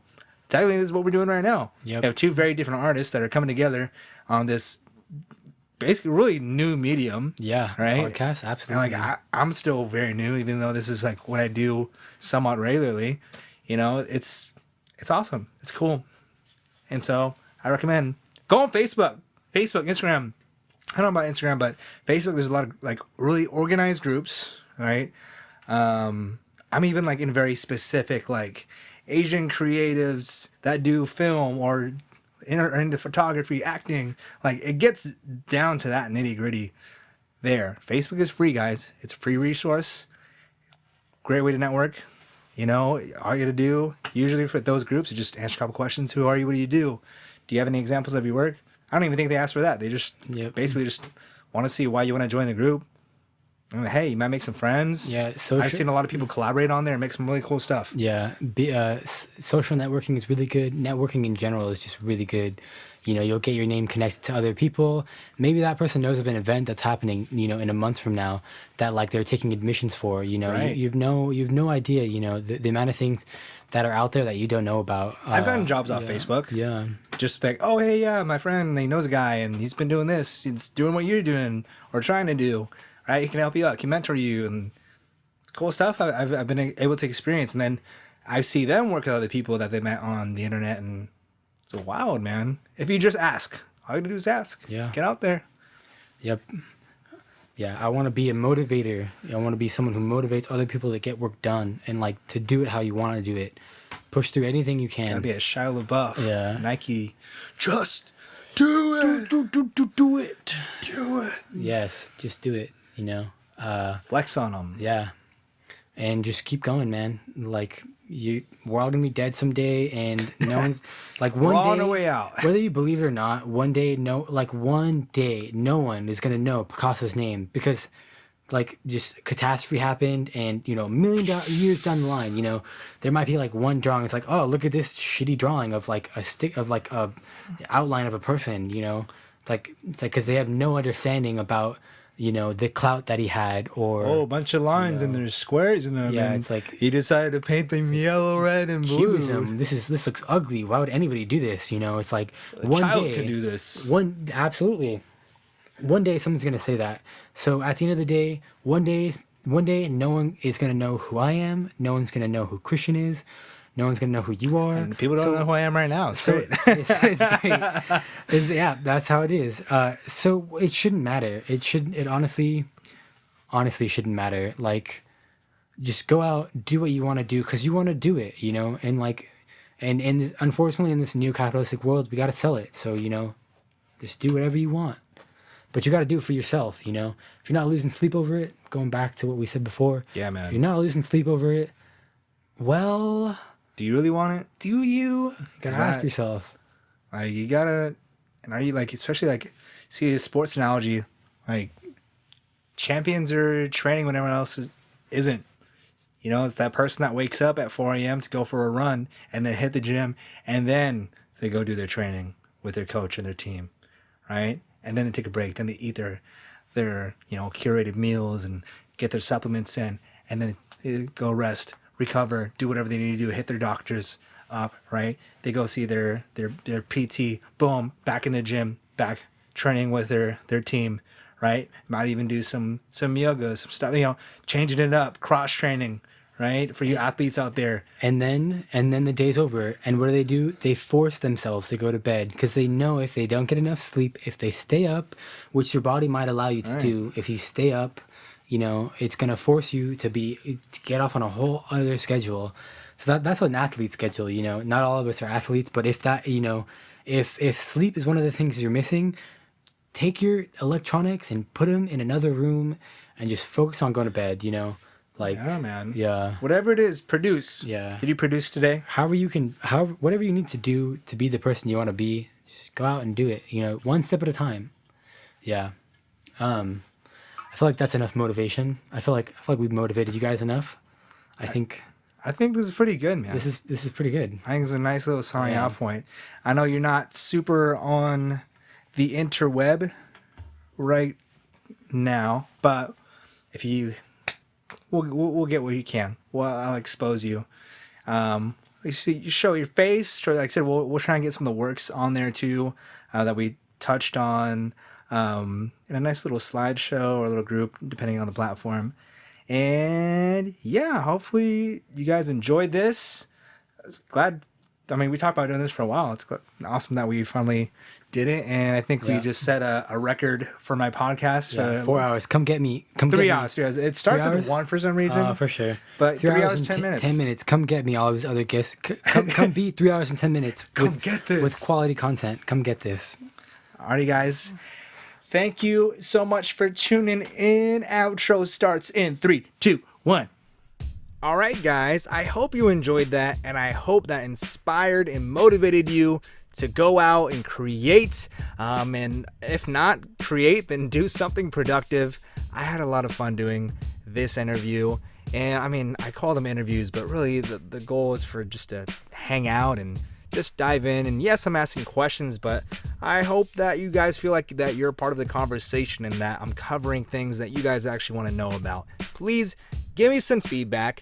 Let me know how you like everything that's going on so far. And stay tuned for more. We have some very exciting things coming up. So keep your eyes peeled. Watch out for me on the socials. I'll be making some announcements here pretty soon. Thank you so much. And bye-bye.